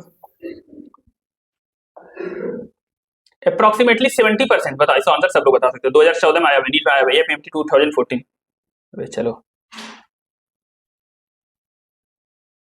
ये AIPMT 2014 क्या बोला, approximately 70% of carbon dioxide absorbed by the alveoli, क्या यार, बाइकार्बोनेट हो गया खत्म, बाइकार्बोनेट 70% होता है, ये डिसॉल्व फॉर्म पे ये तो 7% होता है सर। बाइंडिंग आरबीसी कार्बन में तो 23% होता है सर, कार्बन में वही 23% होता है सर। चलो ठीक, चलो यहां पर बोला है बल्क ऑफ कार्बन डाइऑक्साइड, बहुत ज्यादा carbon dioxide release from body tissue into blood present as, क्या बोल रहा है, बल्क ऑफ कार्बन डाइऑक्साइड, अच्छा जो हमारा बॉडी जो बहुत ज्यादा CO2 बनाता है, प्रेजेंट किस फॉर्म में, 70%, और कार्बोनेट होगा। 70% तो सही लिखा है, लेकिन कार्ब एमिनो नहीं, और क्या लिखा है 30%, ये कब पर आए भाई, कार्ब एमिनो हीमोग्लोबिन नहीं, बल्क बोला है ना, ये भी नहीं होना चाहिए, बल्क बोला है, बल्क मतलब बहुत ज्यादा होता है। Bulk of carbon dioxide release from body tissue into blood is present है, तो बाइकार्बोनेट होगा, बाइकार्बोनेट इन ब्लड प्लाज्मा, ठीक है, एनआरबीसी यही चाहिए, फ्री CO2 नहीं होगा, 3 ऑप्शन ये होगा ना। चलो अब आना है, एक क्वेश्चन है सेक्शन रीजन वाला, ठीक है, तुम जानते हो बोथ करेक्ट होगा और करेक्ट एक्सप्लेनेशन होगा, तो ऑप्शन 1 करोगे, बोथ करेक्ट होगा और नोट करेक्ट एक्सप्लेनेशन, तो ऑप्शन 2 होगा, एसेप्शन ट्रू रीजन फॉल्स, तो 3 होगा, बोथ फॉल्स ऑप्शन 4 होगा। चलो क्वेश्चन तुम्हारे सामने ही है, ये है नीट एम्स का क्वेश्चन, एम्स में आया हुआ क्वेश्चन है, ठीक है, एम्स में आया हुआ था ये क्वेश्चन, बताओ इसका आंसर जल्दी से, तुम्हें पढ़ाया गया है, बता दो भाई।